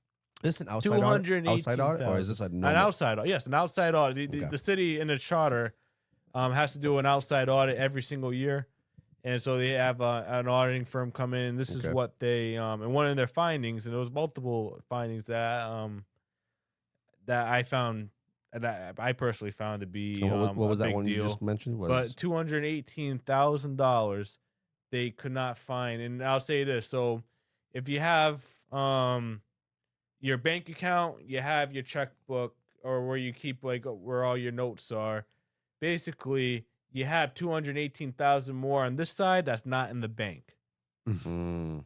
So, and in the audit, this is in the audit. This isn't Collin Dias just trying to bash Paul Coogan. This is written in a third-party audit of the city of Fall River. They don't know how it happened. This is in the audit. So you have $218,000 that's just gone missing somehow. And they can't figure it out. Yes. So, God. and I have another story I think will be very interesting to mention about this. But just going back to the John cost Perry. of the recall. So if you have a $60,000-$70,000 recall, and every single year you have, for hypothetically, $200,000 going missing because of an incompetent administration, and a finance team led by that's in complete disarray. I think there's a cost savings there. So Agreed. I think, and just the way the city's run, I think it's well worth that. We'll never know. We're never going to know. We'll never know. We're never going to know. No. No, well, Money goes missing, here's the but thing. what happens? Okay. What happens So when now? I first, I'll tell you all a story, and I think it's very pertinent to what we just discussed here. Mm. So when I first joined the school committee, I was newer, and I just noticed all these things are out of line with 30B, with the way we process finances in the school department. The So reimbursements. there was an underground garage that's currently being investigated still, an illegal garage where you had an individual just fixing cars as a side business using school department property. Dude, somebody give me hate for saying that too, by the way. People don't want to know. People don't want to know the truth. So where was I going with that? Oh yeah, so I was interviewed by the Fall River Reporter and about something and about school department related, and I said I think it's about something about the budget. And I said as a part of that there was waste and fraud in the district. I said I believe there is waste and fraud in the district because I still believe that to this day. Mhm. There's things that we can do to be better. And there's things that need to be looked at, and I'm hoping now that we have a new administration that we can review that the prior administration didn't want to touch. Mhm. That garage being one of them, which I believe it is. Yeah, But so that started a saga. So I didn't expect anything from that. So now we go back to, okay, you want an administration in a city that works with you. The next day, I get an email from Paul Coogan like an official letterhead email from the chief of staff, who's now the city administrator, saying that he wants dates, he wants all these things, different things, and he wants to go forward. It should be investigated by the police. Okay, I'm like, and I forgot when it was. I had like the day off that day, and I'm waking up and I was like groggy, and I'm looking at this like, what am I reading here? What am I reading? Exactly, what am I reading here? And so, and then all of a sudden, magically, he calls me like right as while I'm waking up. He's calling me as well. I'm like, that's so wild. I got your email. He's like asking me, did you get my email? And I'm like, yeah, I'll respond later. I got your email. Then, like, this is like going now, maybe like an hour or two later. I have some guy in jeans and a black shirt showing up at my house, knocking on my door. My parents are like, what the heck's going on? And it's like some constable. He's hand serving me that same letter. He's hand serving me the same letter. This is like this is a big thing in back like in What? this was January 2025. Yeah. What? I'm like, what? I already have the letter. Why are you using law? We didn't know if it was like law enforcement or See, who. this is the shit. And it was law. It This was a is the shit. constable. This is some CNC Yes, shit. this is the shit. Yeah, this is the shit. So he's hand serving me, hand served me the same letter. I'm like, all right, this is ridiculous. That's And then I call him and I'm like, then I finally call. I talked to the CFO. I'm trying to, who was that you sent to my house? Or not CFO, the city is chief of whatever, chief of staff.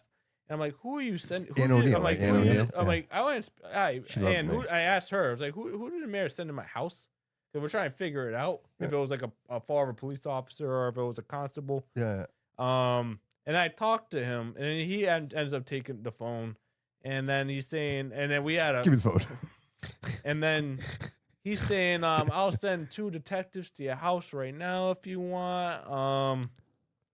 I thought it was just an inappropriate conversation because I said fraud, and he's trying to say because I said the word fraud, I'm an elected official who needs to bring that forward. It was already brought forward, and you didn't want to do anything about it, Mr. Mayor. And then he didn't accept. And I told him overreach. That is like. And if he were here right now, he would say, "It wasn't about. It wasn't." Because I told him I was mainly concerned about that garage, and he's gonna say, "Oh, it had nothing to do with the garage," and he's gonna pick my words and say, "Well, you said current fraud. This is something that happened a while ago." And I said, "Listen, man, okay, I should have been clear." But isn't that semantics, Colin? That's semantics. At the end of the day, somebody is using right the property for purposes other than what it was designed and intended. Correct. So whatever else comes from that is semantics. You know what I mean? Like, let's get to the bottom of it. If somebody's running a personal garage, the liability is enormous, dude. Oh, yeah. If someone slips and falls, of course, dude. You're looking at 6-figure, 7-figure lawsuit. Colin, it's not that. This dude fixes a lady's Nissan Maxima. She's driving down the road. The wheel falls off. She drives off a bridge with 6 kids in the car. Right? Who do you think's liable for that? The city. The city. The city.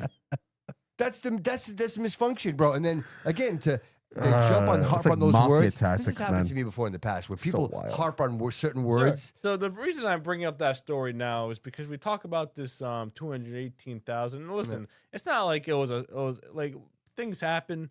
Like sometimes, like your numbers. The Perry report, dude, $2 million. Like there's a lot going on. A little bit there, a lot over there. It all adds up. But here's the thing. But you don't know. But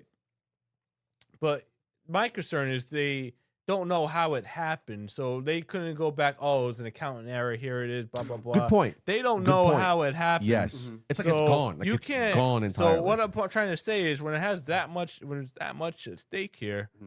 You can't rule out fraud for sure. Right. So I would say that should be investigated. Paid off the house that year? Can we look and see who paid off the house that year? Criminally investigated. Yeah.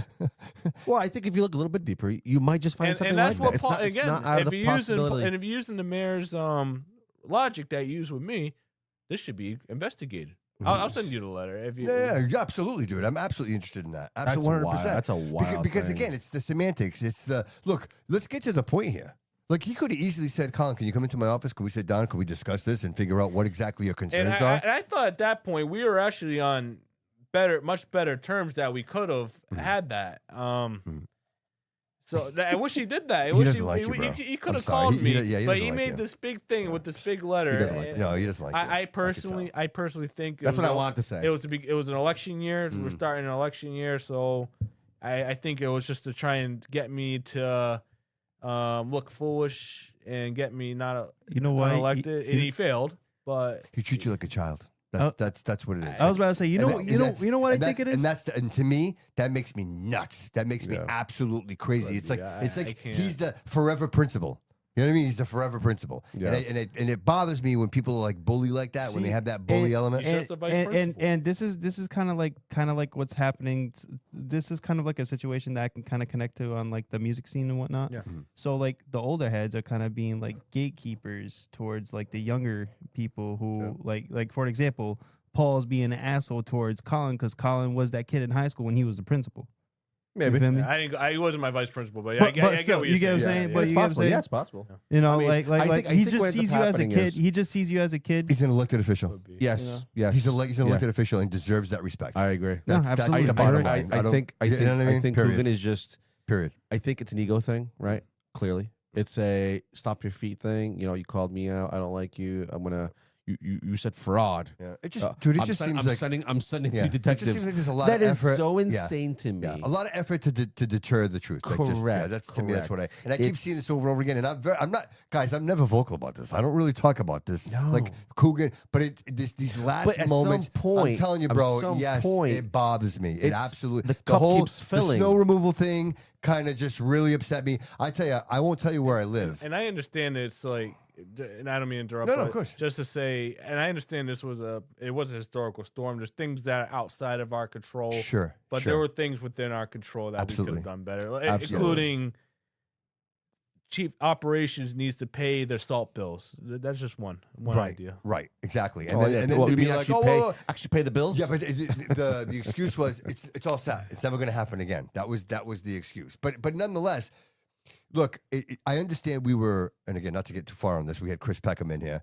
Not to say that we weren't prepared, but at the end of the day, it's about how you manage the disaster, right? Because you could have easily found methods and ways to communicate with people, having a storm central location, like an emergency command center, communicating with people. Councilor Peckham's on top of that, so I just want to give kudos to him. Oh, absolutely. And if it wasn't for him, none of that would have happened. You know, between him, Andrew, and Michael, they were the ones that were out there in the snow. I think Michael actually had a shovel. I think McKenna, I think he shoveled my mom out. I got there and the snow was already gone. He was in a three-piece suit, too. In a three-piece suit. I think my mom has a picture of him shoveling out her driveway because he's that kind of guy. He's always there. But I mean, not to make jokes, but Good those for guys, him. they were on it. Yeah. And it brought some sense of like just, security knowing that somebody was out there. But Bobby, you said it. You just said it. Seeing somebody out there. I'm going to go back to Will Flanagan, right? Yep. Jazel. You saw mayors that were active in the community. When you saw them, it wasn't just them driving by in their car, right? Hazel Correa I thought, did a good job with the snow. I thought Will Flanagan, when I was young, did good with the snow. He was out there. He saw her every and I don't expect to see the mayor out there with the, a snowblower. That's not what I'm saying. What I'm saying is, when you see a leader and you see something as bad as it was here, that's a bad storm. We didn't know how long it was going to take before that snow even disappeared. He was in his house. Yeah, he was in his house. A leader shows up, right? When you see like things happen that are a big deal, big things that are going to affect our lives, we see a mayor that shows up. Mm-hmm. They're there in the rubble, right? They're there to lead the fight, to say, "Hey, listen, guys, relax. We got this. We're going to take care of this." To reassure everybody that we're good. We didn't see that. We didn't see any of that. No. We saw a complete panic. The panic was they disappeared. Oh, the lack thereof. Yeah, it just was non-existent. Right. Like we forgot that we were even in a city. Like, yeah. Do we even have a leader? We have no idea what the hell is going on here. And that's what it felt like for the first time. We have no plan. Yes, and we were very fortunate that there were no real emergencies like fires, right? Because kudos to the city, the people actually shoveling shit out. Yeah, absolutely. Right? Absolutely. If it was everybody, I thought our public safety from police, fire, EMS, They all- like they the all- boots Absolutely. on the ground. Absolutely. And like Absolutely. just seeing them like dig out holes on like 8 feet of snow. Yes. Troopers, I thought troopers. was remarkable. Yeah. But Remarkable. again, all that's all noble. Yeah. But at the end of the day, that shouldn't have been necessary. No, Right? no, You no. prepare for these things. There were other cities that are very comparable to Fall River, including New Bedford, and they didn't struggle the way that we struggled. You know what I mean? I know But people. is it an income thing? Maybe No, the, no, no, maybe no, the no, city it's just not. doesn't make as No, much money as I we can thought, tell you exactly right? what it was. What is it? No, it was the insurance. Okay. What happened was there was Is that what that was? there was an insurance binder that required you to get an additional amount of money on each piece of vehicle that you had in the city. So most Oh, so people the lack. Okay, yeah, so lack if I of- have if I am Bobby Landscaping, right? If I have these trucks, if I can go plow in, I don't know, Westport, Somerset, Swansea, and I don't need to put an additional $6,000. I think I don't quote me, but I think it was like $6,000 per vehicle for like say a pickup truck Yeah. with a plow. Yeah. If I have to carry that extra burden, why would I come here to do that when I can go somewhere else and probably make more money and not have to? So that's what happened, dude. It was the pieces of equipment, and the problem is nobody sat there and said, "Hey." We usually have 200 pieces of equipment, and we only have 70, or I think it was 80. I want to be very clear. I think it was like 80 pieces of equipment, Yeah. where we usually have 200. Like Yeah. nobody realized that at some Yeah. point this is not going to work, and that's what happened. What was the fee? Wasn't there a fee that the drivers had to put the plowers had to pay? The insurance. That's Yeah, it but, was it- a but, share- but I what was think the they- amount? What was the amount? $6,000. It was like $6 $6,000 per like plow truck. If you had like a dump and that truck, was more. And that was it's more. more money. Yeah. Right. It's the liability. So and then they lifted it. Yeah. They're like, oh, we don't have it anymore. Well, dude, I'm Yeah, not but gonna. it's too but late. I already committed to Westport. Yeah, I already yeah. committed to Taunton. 100%. Like, I'm not going to leave these people now just because Again, it goes to show you not prepared. preparation. They Yes, preparation. didn't think of it. Yes. I, But they is that almost a Paul on Coogan a thing? different.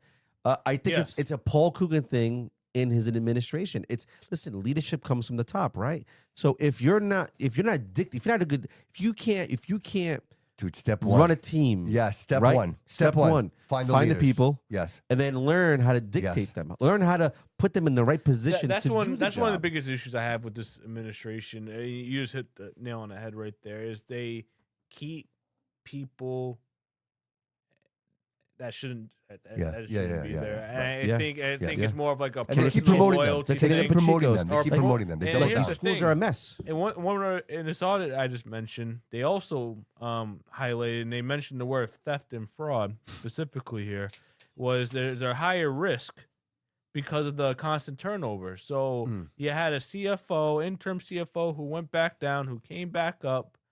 You had a city auditor position that was unfilled for a while. You had I think there was one or two more where there was constant turnover, and they stated specifically the constant turnover in those financial services lead to issues. It Oh, leads of course. to Yeah, a 'cause risk. nobody can keep up, right? Because you can Here's the never. thing, you have and you have a city administrator position Mhm. that went unfilled for the longest time, and I don't even know. It's Yeah, just- I know where you're going with you that. have And so many. it's- Oh, yes. DCM. Okay, Yeah, here's the thing. yes. We're talking about plowing and Yeah, things yeah, like that. You had yeah. a DCM Plows. position that it finally has an interim in there. That was unfilled right Mm-hmm. up until the storm.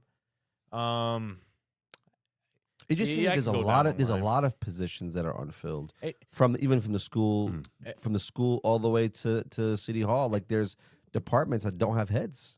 And you have qualified individuals who are just in the wrong jobs, Mm. who should be or in positions where they could be needed elsewhere. For example, DCM. You have I think his name is Darren McGann. He's the parks director. Someone who's all his entire life has years of experience in DCM. Mhm. You have a DCM position that's open.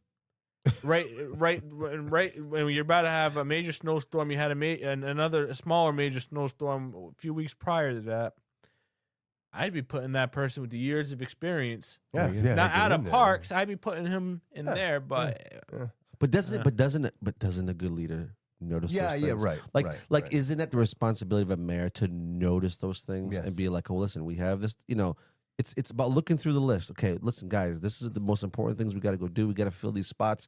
Like, listen, we're slacking over here. We're lacking over here. Who can we have within who's done such a great job within the department already? Yeah. And let's see Okay, if so that's fine. There is That's fine. there's no proactive. No No. one's doing anything But- proactive. But bro, Coogan's been here for 6 years. So, Yeah. Mike, That's a long time already, the original right? question that we started the episode with was, is it bad enough yet?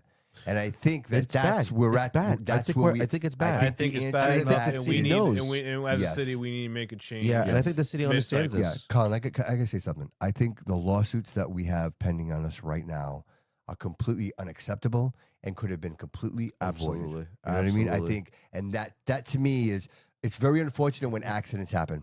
Yeah. Planes fall out of the sky. Shit happens. Yeah. But when you have situations that could have been completely avoided, and it's specifically because of the people, you have wrong people in the wrong positions, and at the end of the day, you're looking A at lot of $10 million cover-ups. lawsuits. Like, that's all taxpayer burden. Yeah. And Yeah. nobody answers to that, and No. nobody talks about it, No. right? Like, Paul is an incumbent mayor. He's never discussed it. No. He's never talked about it. I had him on my show. He didn't bring it up. Like, it was all about ARPA.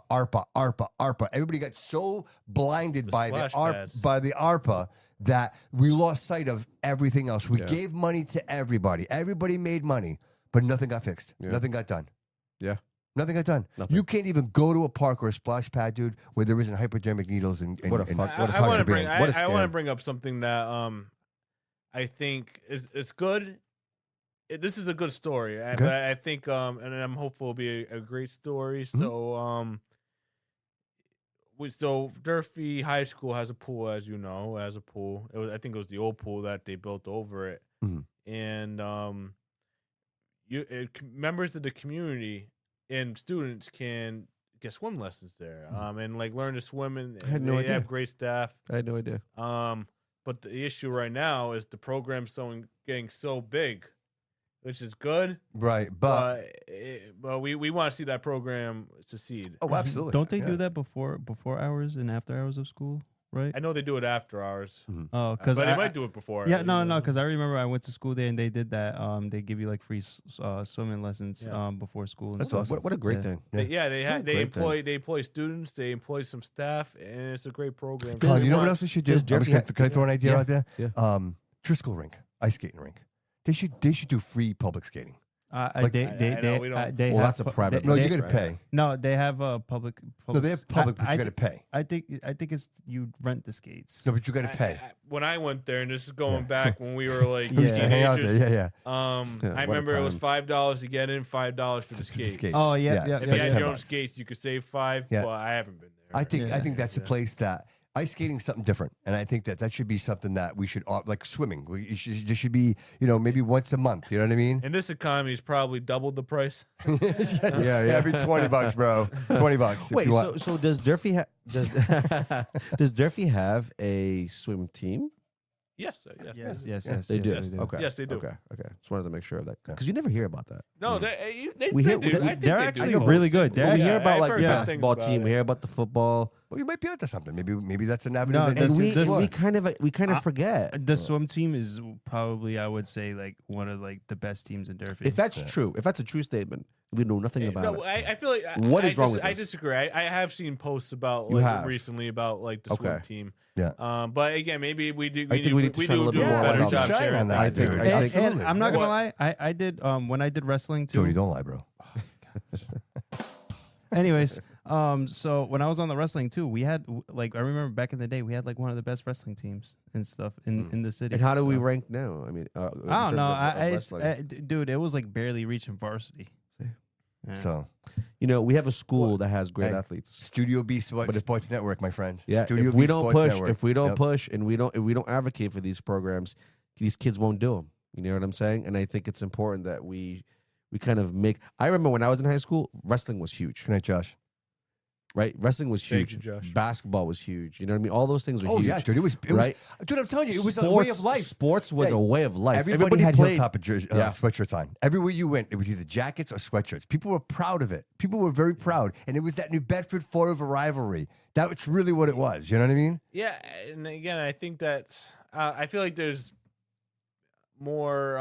The reason why that's not anymore. There's more comprehensive issues Yeah, right. as to why That's I just fair. don't think That's fair. And I think that's why. That's a really and I good want. I point. want to bring. Yeah. I want. That's actually a really good segue. I know we didn't bring this up, but I want to bring it up. Sure, of course. There's a lot of talk around redistricting, and I have very mixed opinions on it. Okay. So and I want to talk about because that's been in the news. Yeah, recently. let's talk Absolutely. about that, please. So think we would agree it's important that students should go to their neighborhood school. Would you agree? I agree. I agree. I agree.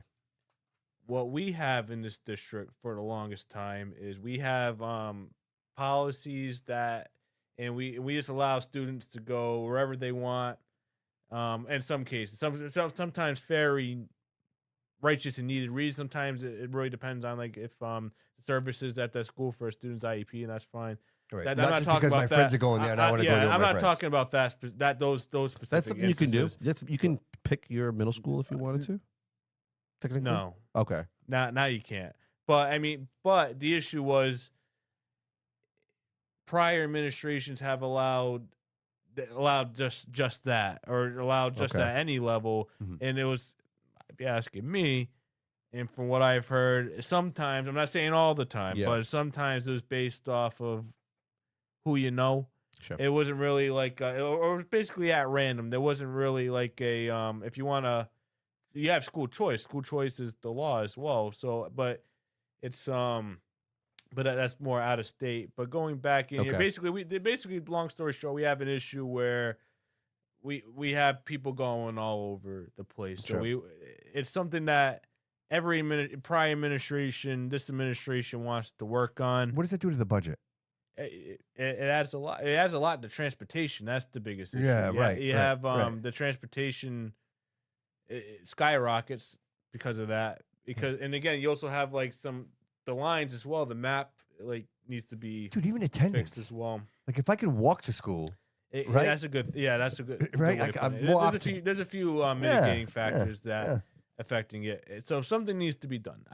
Yeah. What we ran into is the prior administration waited too long to fix the lines, and so so now we're at the point is where this administration, this new one that just came in, is taking it upon themselves to have meetings, recorded meetings with the public. That's why you're hearing about it, and they're not trying to sneak it through. They're trying to hold meetings where parents are notified what's going to happen. My issue is that changes need to happen. However, we can't wait. We waited way too long, and that's not the new administration's fault. They just got in there. But we waited way too long to make these changes, and parents are finding out last minute, last second of where possibly their students are going to be going, and that can affect a lot of different things. Like you have students who have services in these schools, and you have students who have been in these schools and the parents are comfortable. Like if say you've been in there, hey, my child's in first grade, they have the services I need, second, third, fourth, and then all of a sudden, fifth grade, I'm being told my child might get moved out. Yeah. Like the last year, even though they had a good structure there. And it So worked why good. not start with just the new students? You know. That's exactly where I'm going to go with. I mean, because some want to start the changes that need to happen right away, and just. But again, we have to look back, and this is going to affect This is decisions that are going to affect families. Sure, they're going absolutely. to affect the students themselves. So my position is we need to change the lines. We need to redistrict. However, we need to grandfather students in. If you like your school, you should be able to keep your school. It's a finish. At least finish. And So you until start- you finish Yeah. out. And until you finish when out. you make the transfer, when you What go happens from if you say, have multiple children too in if you one go from- school? I mean, Exactly. That's a tough. Right. That's a tough move. Or and I've been, we've been there. Here's When I was a another kid, we element. moved around. So and, what if I live here, but my mom lives over there, and my kids go to my mom's house after school because Yeah. it's closer? You know what I mean? Like, Exactly. So there are so many. So we have a policy right now that was approved last year where that's being implemented. Where now going back to if you want to transfer out of your neighborhood school, okay, there's a criteria. Like I forgot exactly which ones, but there's like a level of preference now. We're just gonna make sure that policy's followed. Yep. But it would be like you already been there. You have like what you mentioned. You have a sibling already there. You'd be on a higher preference if there's room. But That you makes- need to that have makes the room. sense. But again, the neighborhood students now would have like that they go to a neighborhood Yeah. school. If you want to move, that would be your school. If you want to move out, you can transfer. You can ask for a transfer, but it'll be based off of criteria now. But And who oversees that? Who would oversee? Superintendent. The superintendent So- would have full control over that.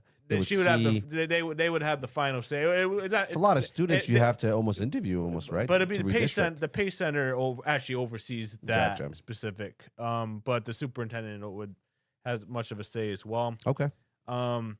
So with that being said, we need to make the changes, but we can't can't do it last second. And if we have a redistricting coming up Wednesday, and I don't feel comfortable voting for it unless there's a grandfather clause for current students, and we just. That's a great point. I like that. Yeah, that's fair. I think it's fair. Yeah, I think it's this fair. doesn't have to come at the cost of the children. yeah, And I think it's exactly. I think manageable. I, it's mean, you fair. have to push it Yeah. out a little bit, but I think it's totally manageable. And what's your take on the K through 12 situation?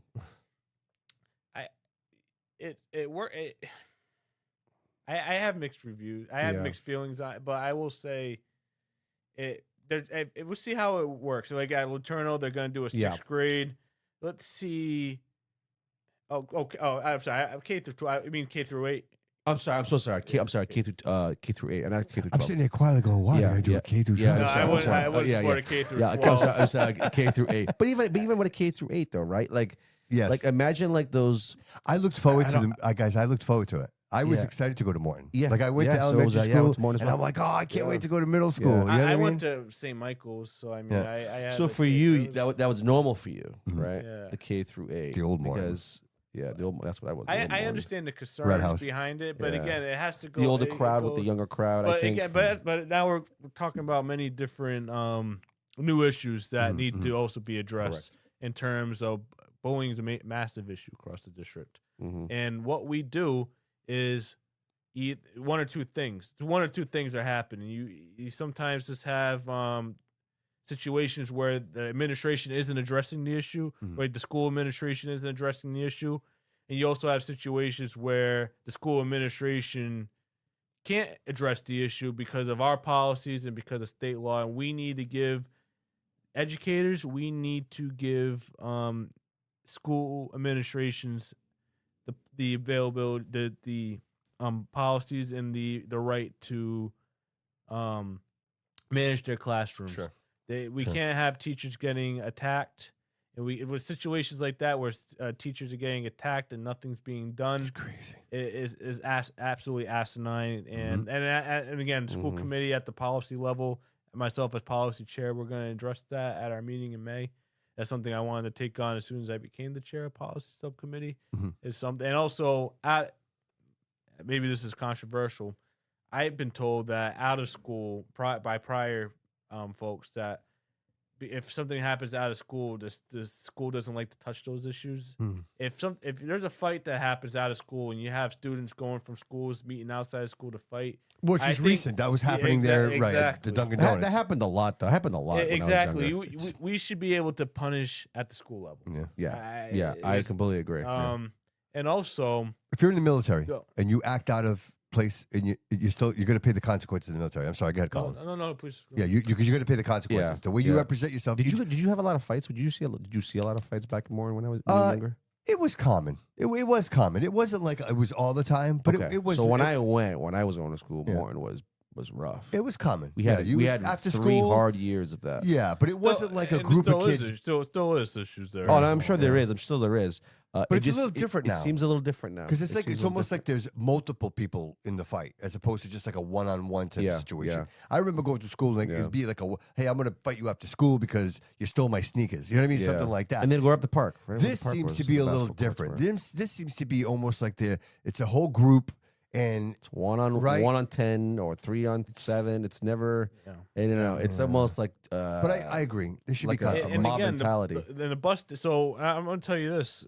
So state law, there's certain mandates in state law for transporting students. It's only up to 6th grade. State law, but we don't have to, as a district, transport students outside of 6th grade. After 6th grade, no transportation. We don't have to. If City we don't bus, want right? to.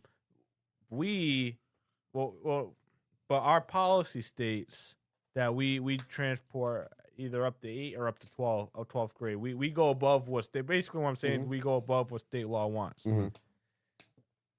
we decide, though, even though it's not written in policy, that we will any students that aren't covered, even though our policy states will transport them. Any students that aren't covered by law, we just throw them on the city bus. Yeah. I understand the cost of getting a yellow bus. However, and this is on the city, those bus stations are a war zone. They're an absolute war zone. And again, I'm really trying hard not to bash Coogan, but the mayor of the city is is a member. Whoever the mayor is, the position is an automatic member of the CERTA board. Interesting. And I think David Robillard is also a member. I saw him in the chat. You could talk about it a little bit further. I meant to get back to you, David. I know we're supposed to have a conversation on that, but I would like to see what they're doing for security, because even though we don't have much of a say at the school level, we have to advocate for our students here, even if it's something not directly under the purview of the school committee. Those bus stations are a war zone. I think they're doing some. I speaking with Councilor Peckham, I think they are having more security there now. Yeah. The new superintendent is she has informed the committee that certain. For security reasons, I'm not going to go into the certain steps, but certain steps are being taken around CVS. Oh, great. Okay. So I think there's things This is that the are CVS right Right outside. across the street. Right Yeah, from Ellsbury Durfee, Street. yeah. Right. So where a lot of incidents happen. So Oh I yeah, think that's there's some that's a things, hotbed. some things. I think the new acting chief, they're doing some things with that as well. Great. With the bus stop. But I think the bottom line is, if we're transporting them, if our policy state we're transporting them, why does it have to be a city bus? And there's a lot of ways that we can, cover transportation without having to go to the taxpayers that I don't believe the city has utilized because it's an unfunded mandate transportation, so it needs to be covered by the state. Because it is, and it hasn't been, and there's certain procedures we could do. But that's a conversation for another day. But again, we need to make sure those students are safe when they're on those CERTA buses. I don't mind even supporting like some sort of monitor, even if the school department pays for it, have on those CERTA buses. Yeah, sure. Yeah, just right. to take a look. I think that's a well worth. Well, Would you say there's a lot? I think what we pay CERTA in contracts, I think they could provide somebody. I think. I know. I agree. You know what I mean? I that's agree. fair. I That's agree. fair. I think you write that into the contract. Not Yeah. to say that they are in any way, shape, or form obligated to intervene, but to be just some type of. Well, I mean, eyes. it depends on the security. If it's an There you go. actual, There you go. No, that's something to be discussed, it right? could be a constable. Yeah. Of Yeah. some sort, right? Yeah. Or Sure. somebody that has the powers Absolutely. or the means to take care of a situation if something's happening on a 100%. bus. So, I Colin, think that's listen, so we're important. 2 hours into the show, and I just want to make sure that we cover everything that you wanted to discuss today. So, is there anything we missed that you want to just touch on again? Do you want to just, if you had to address the audience or the constituents of the city, what would you like to say?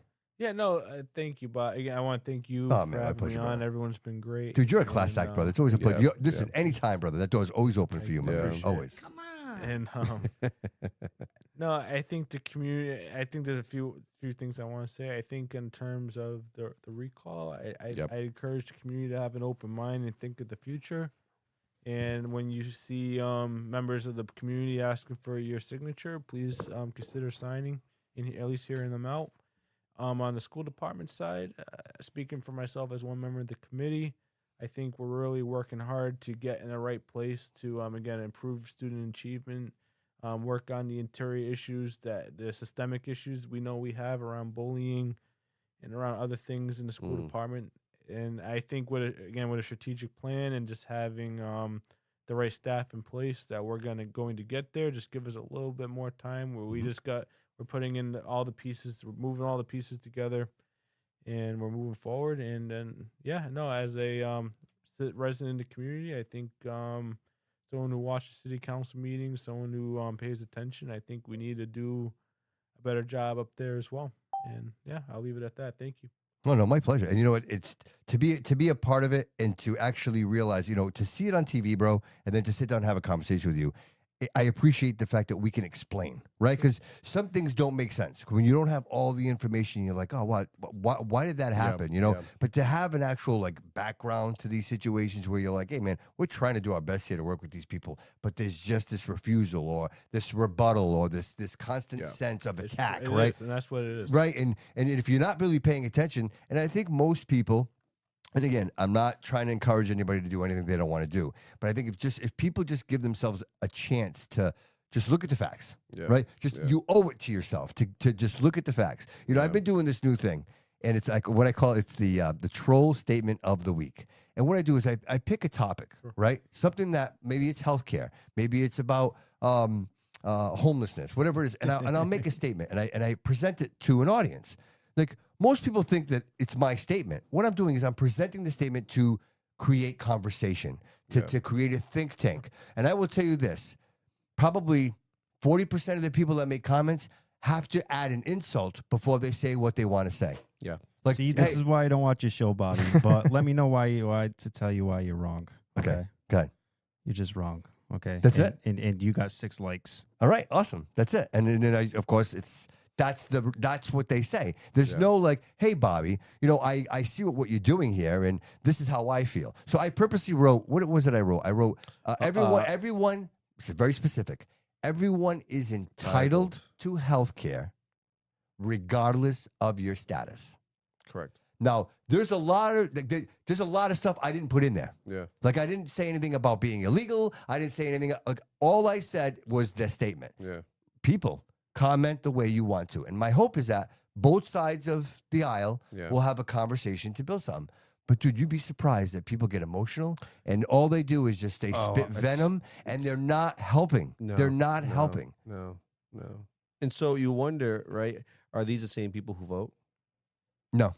I'm convinced they're not. Yeah. I'm convinced they're not. And it's not. like, yeah. Because they're not in tune, right? And I don't, this is not, I'm not insulting anybody. I'm just saying that if you know, and you write, you're not gonna argue, or you're not gonna have a nasty comment. You're gonna be like, if you know, you know. Yes. Yeah. Yes. If you don't have an emotional response, like really stop and think about what is asked here. Yeah. Like if I said to you, "Hey, this is an idea. How do you feel about it?" and your first response to me is, "You're an idiot." Yeah. We're never gonna get anywhere. Yeah. It's like the homeless situation, the fallacy. homeless one you put on.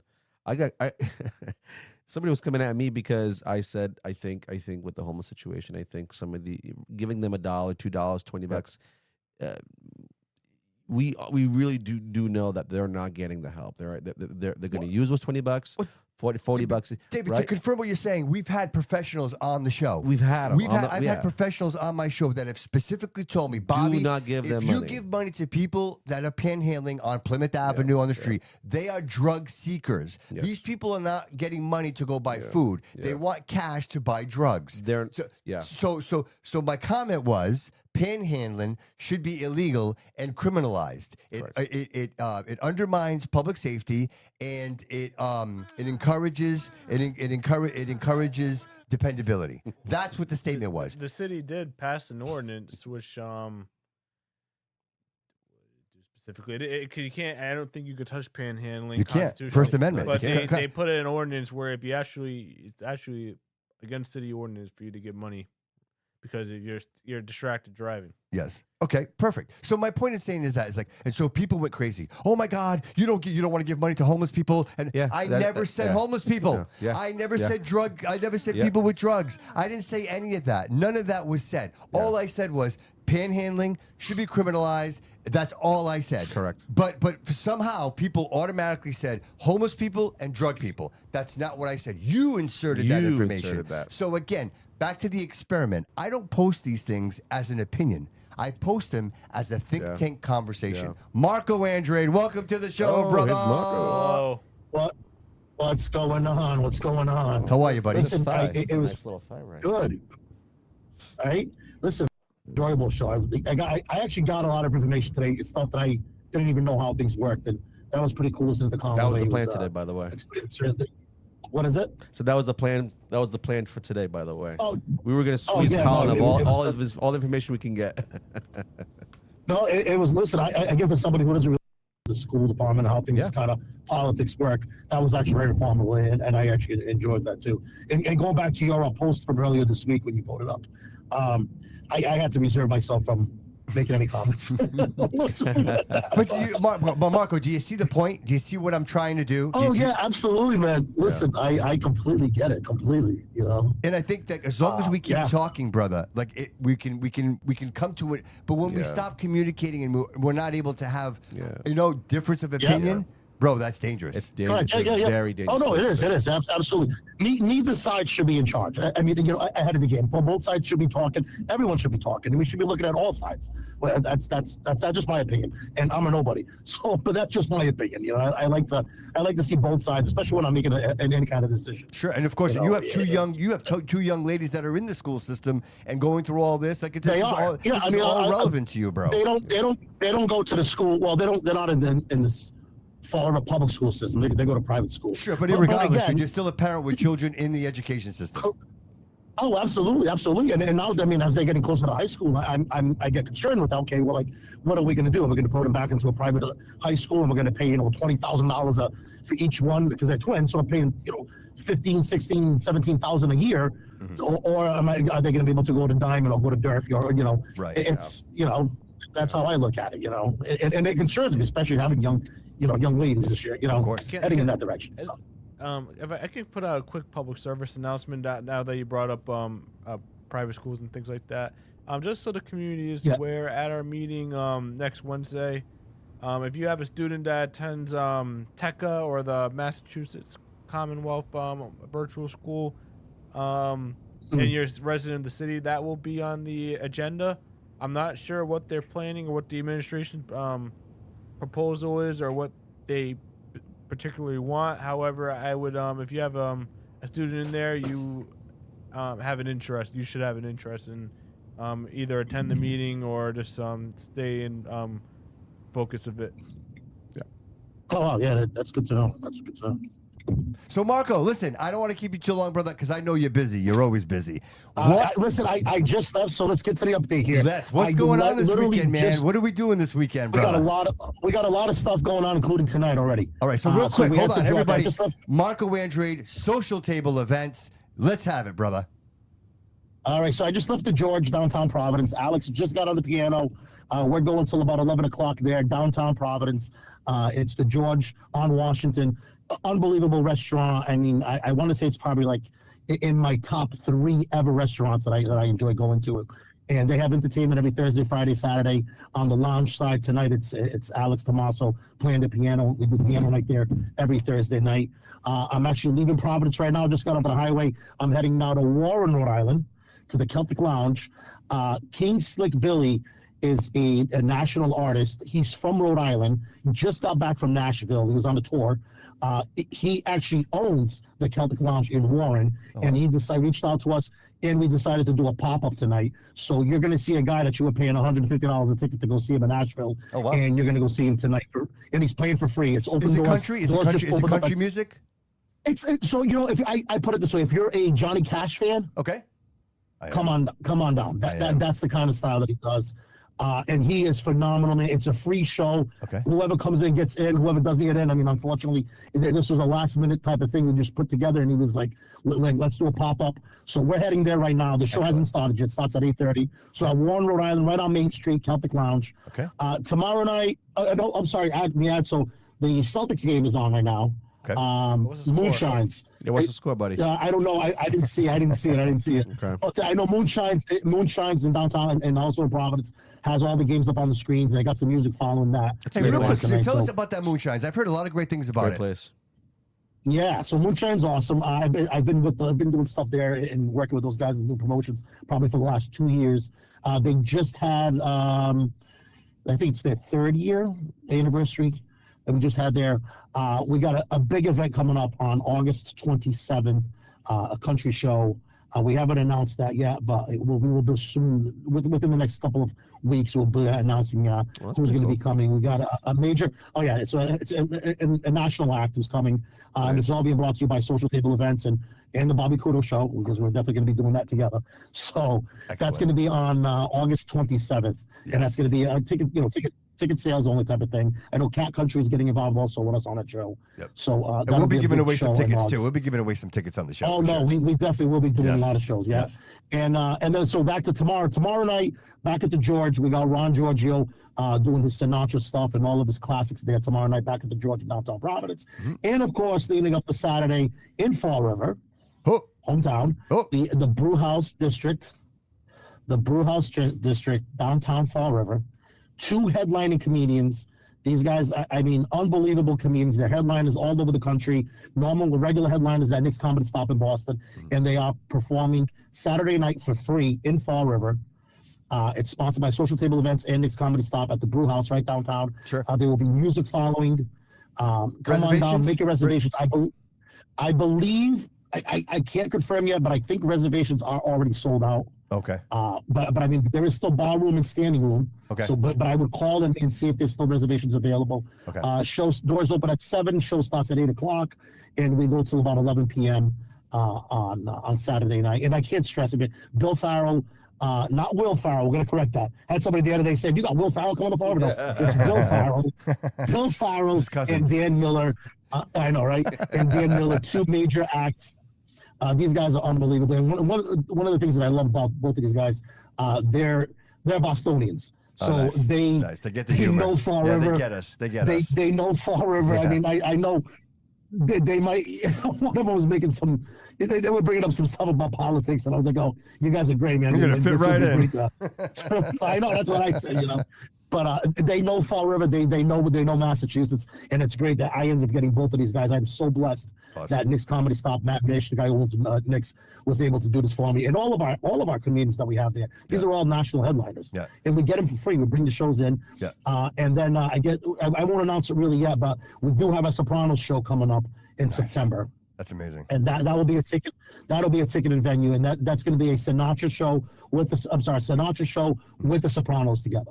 So it'll be a comedy / Sinatra show together. Nice. And that'll be in September at the Brew House. Excellent. And also on Saturday night, and we talk about Sinatra nights, Old Oxford Pub in Fairhaven, grand opening was last Saturday night.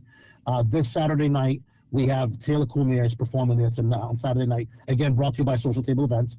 And that's at the Old Oxford Pub in the center of And that's a Sinatra Fairhaven. night. That would be considered Sinatra night, right? With Taylor? This is a Sinatra night. Yeah, Frank Sinatra. Yeah, Taylor. Obviously, does the Rat Pack stuff too, Dean Martin and all that. Yep. So Saturday night, if you're not doing anything, Brew House, and we also have the Sinatra. We have the comedy show at the Brew House, and we have the Sinatra show going on up there. And of course, as always, after you're done with all that, if you still don't want to go home, Medici nightclub in Providence. Medici. Dude, we were there last week. Yeah, we were there last week. I heard some people. I heard you guys were there last week. Sorry, I was looking for you, but you were gone, bro. I do want to ask a quick question. Marco, is there any reservations still for this Saturday? There is, yeah. So I mean, yeah. If you guys want to call it and make some reservations, there should be some reservations available for a table or so. Jody, there might be 1 or 2 tables. I think you might be looking at Jody. I think you know somebody. Yeah. I think Marco might let you in, bro. Yeah, no. Oh, Joe, yeah, absolutely. Yeah, I saw you. It was funny because I walked in last week on Saturday and Jody sitting there, and I'm like, "What do you?" I mean, Yeah, I was having dinner. confused, I was having a date with my, Yeah? I was having a date over there. Oh, dude, you should go. I was so confused because I was like, "Wait a minute, is this?" What? What's his name? What? Jeremiah. His name's Jeremiah. Why are you gay?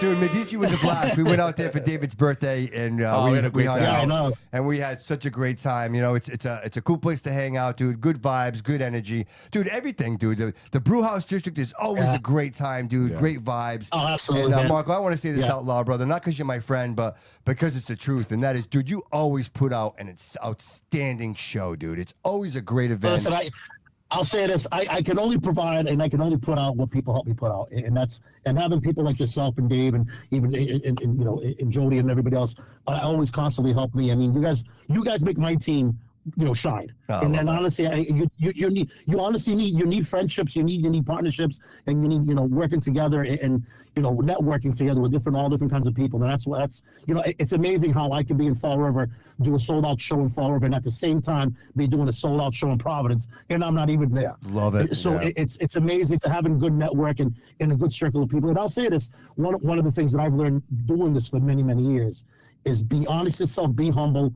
And I always say this: don't ever walk into that first meeting with that expensive watch on, because the minute you do that, you're going to lose that meeting. Amen, bro. So, that's a good point. and think about that. If you really sit there and you think about that, be humble about things, be who you are, and you know what?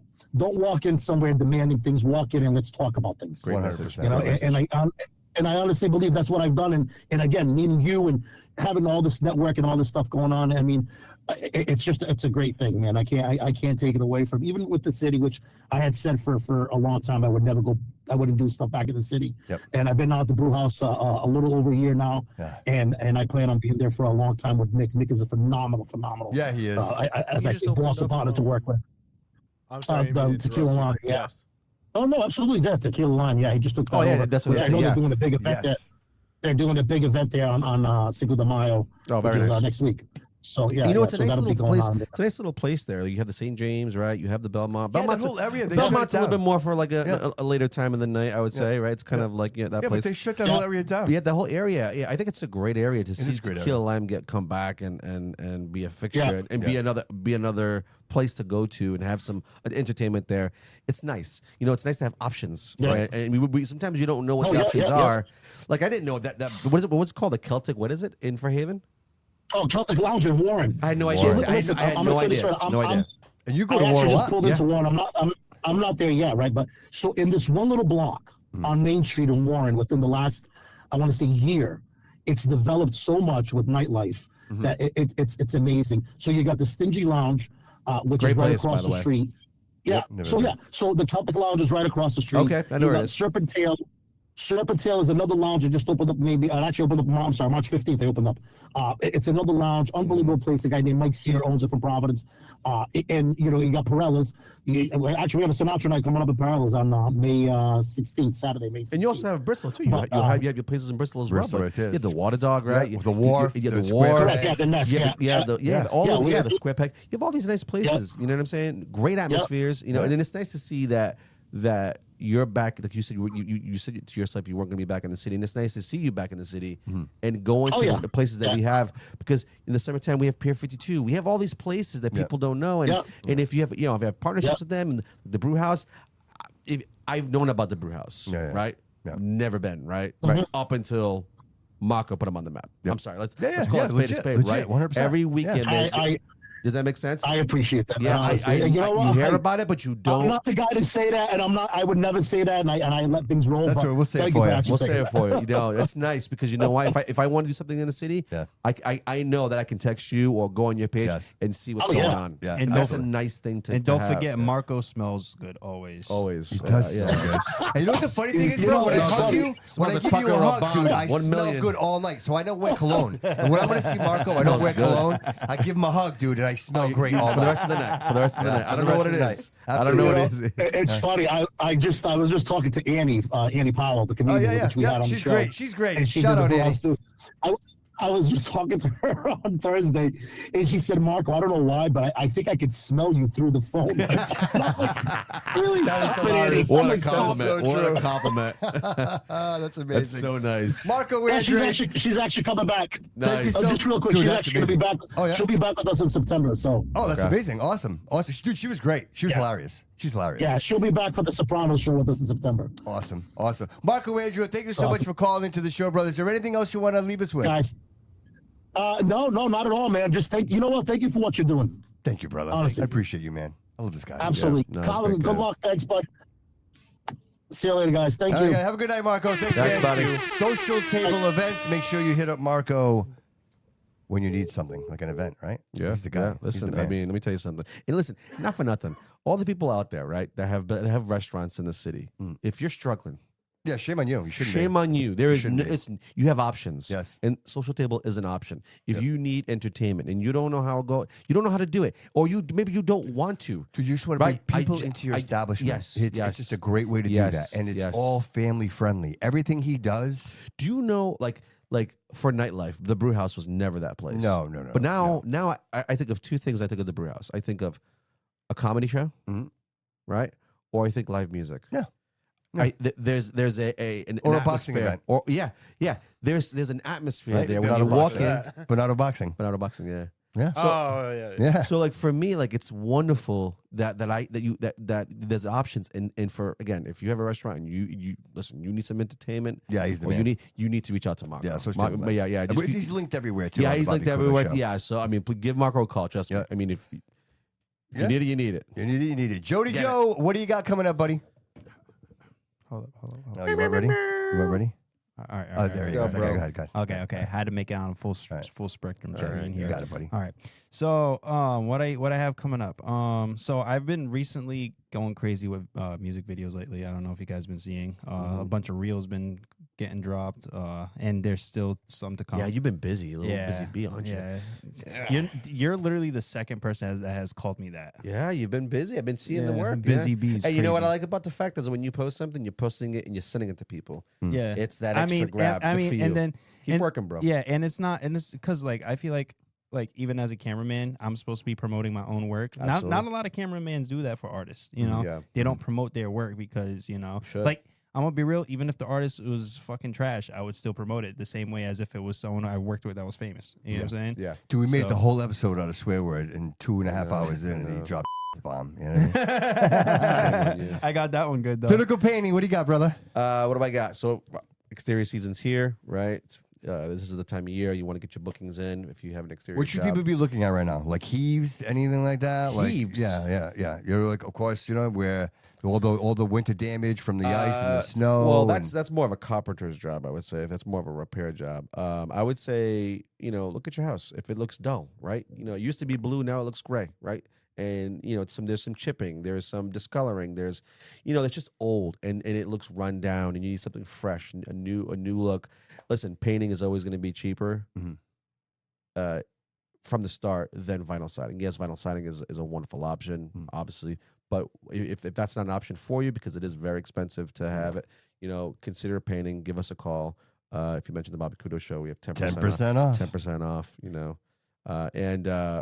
We guarantee our work. Yep. We show up, and we're not a business that jumps around from job to job. When we start a job, we finish a job. We show up. We don't leave until it's finished, and that's just the way that we operate. We've never done a job where we've left anybody high and dry. We have 5-star reviews across the board. We take pride in that, and we post all of our work. So if you're curious, a lot of painters don't do that, but if you go on my page, Pinnacle Painting Co., you will see all my work. Instagram is a better platform to see all the work, crisp and detail, and you will see everything. What's the phone number? 774-322-3427. That's my direct line. Ask for Dave. You talk to me directly. So Where are you going? How far are you going? we typically go about at least 20, 25 miles. Yeah. Because I know you do some work for me, but I know that's me. You know what I mean? It's So, like, we end up in, like, I Dedham, have we end up in these I different have places. contracts with some places. So like for me, I make exceptions. Yeah. So So the best thing is, I guess the point is, just get a hold of you through But, Instagram. yeah, or just call me. Call or you, text text me. Yeah. message. Instagram handle. My Instagram handle is Pinnacle Painting Co. So it's the name of the business Co. Underscore. Underscore. Yeah, it's underscore. Yes, you're right. Yes, Correct. at Pinnacle Painting. I got it right Yes, here. there it is. Underscore Co. Co. Okay, and then you'll see all of our work. I got it up on the ticker. We do too. exterior. Yeah, it's on the ticker. Your phone Thanks, number's bro. there. Everything's always there.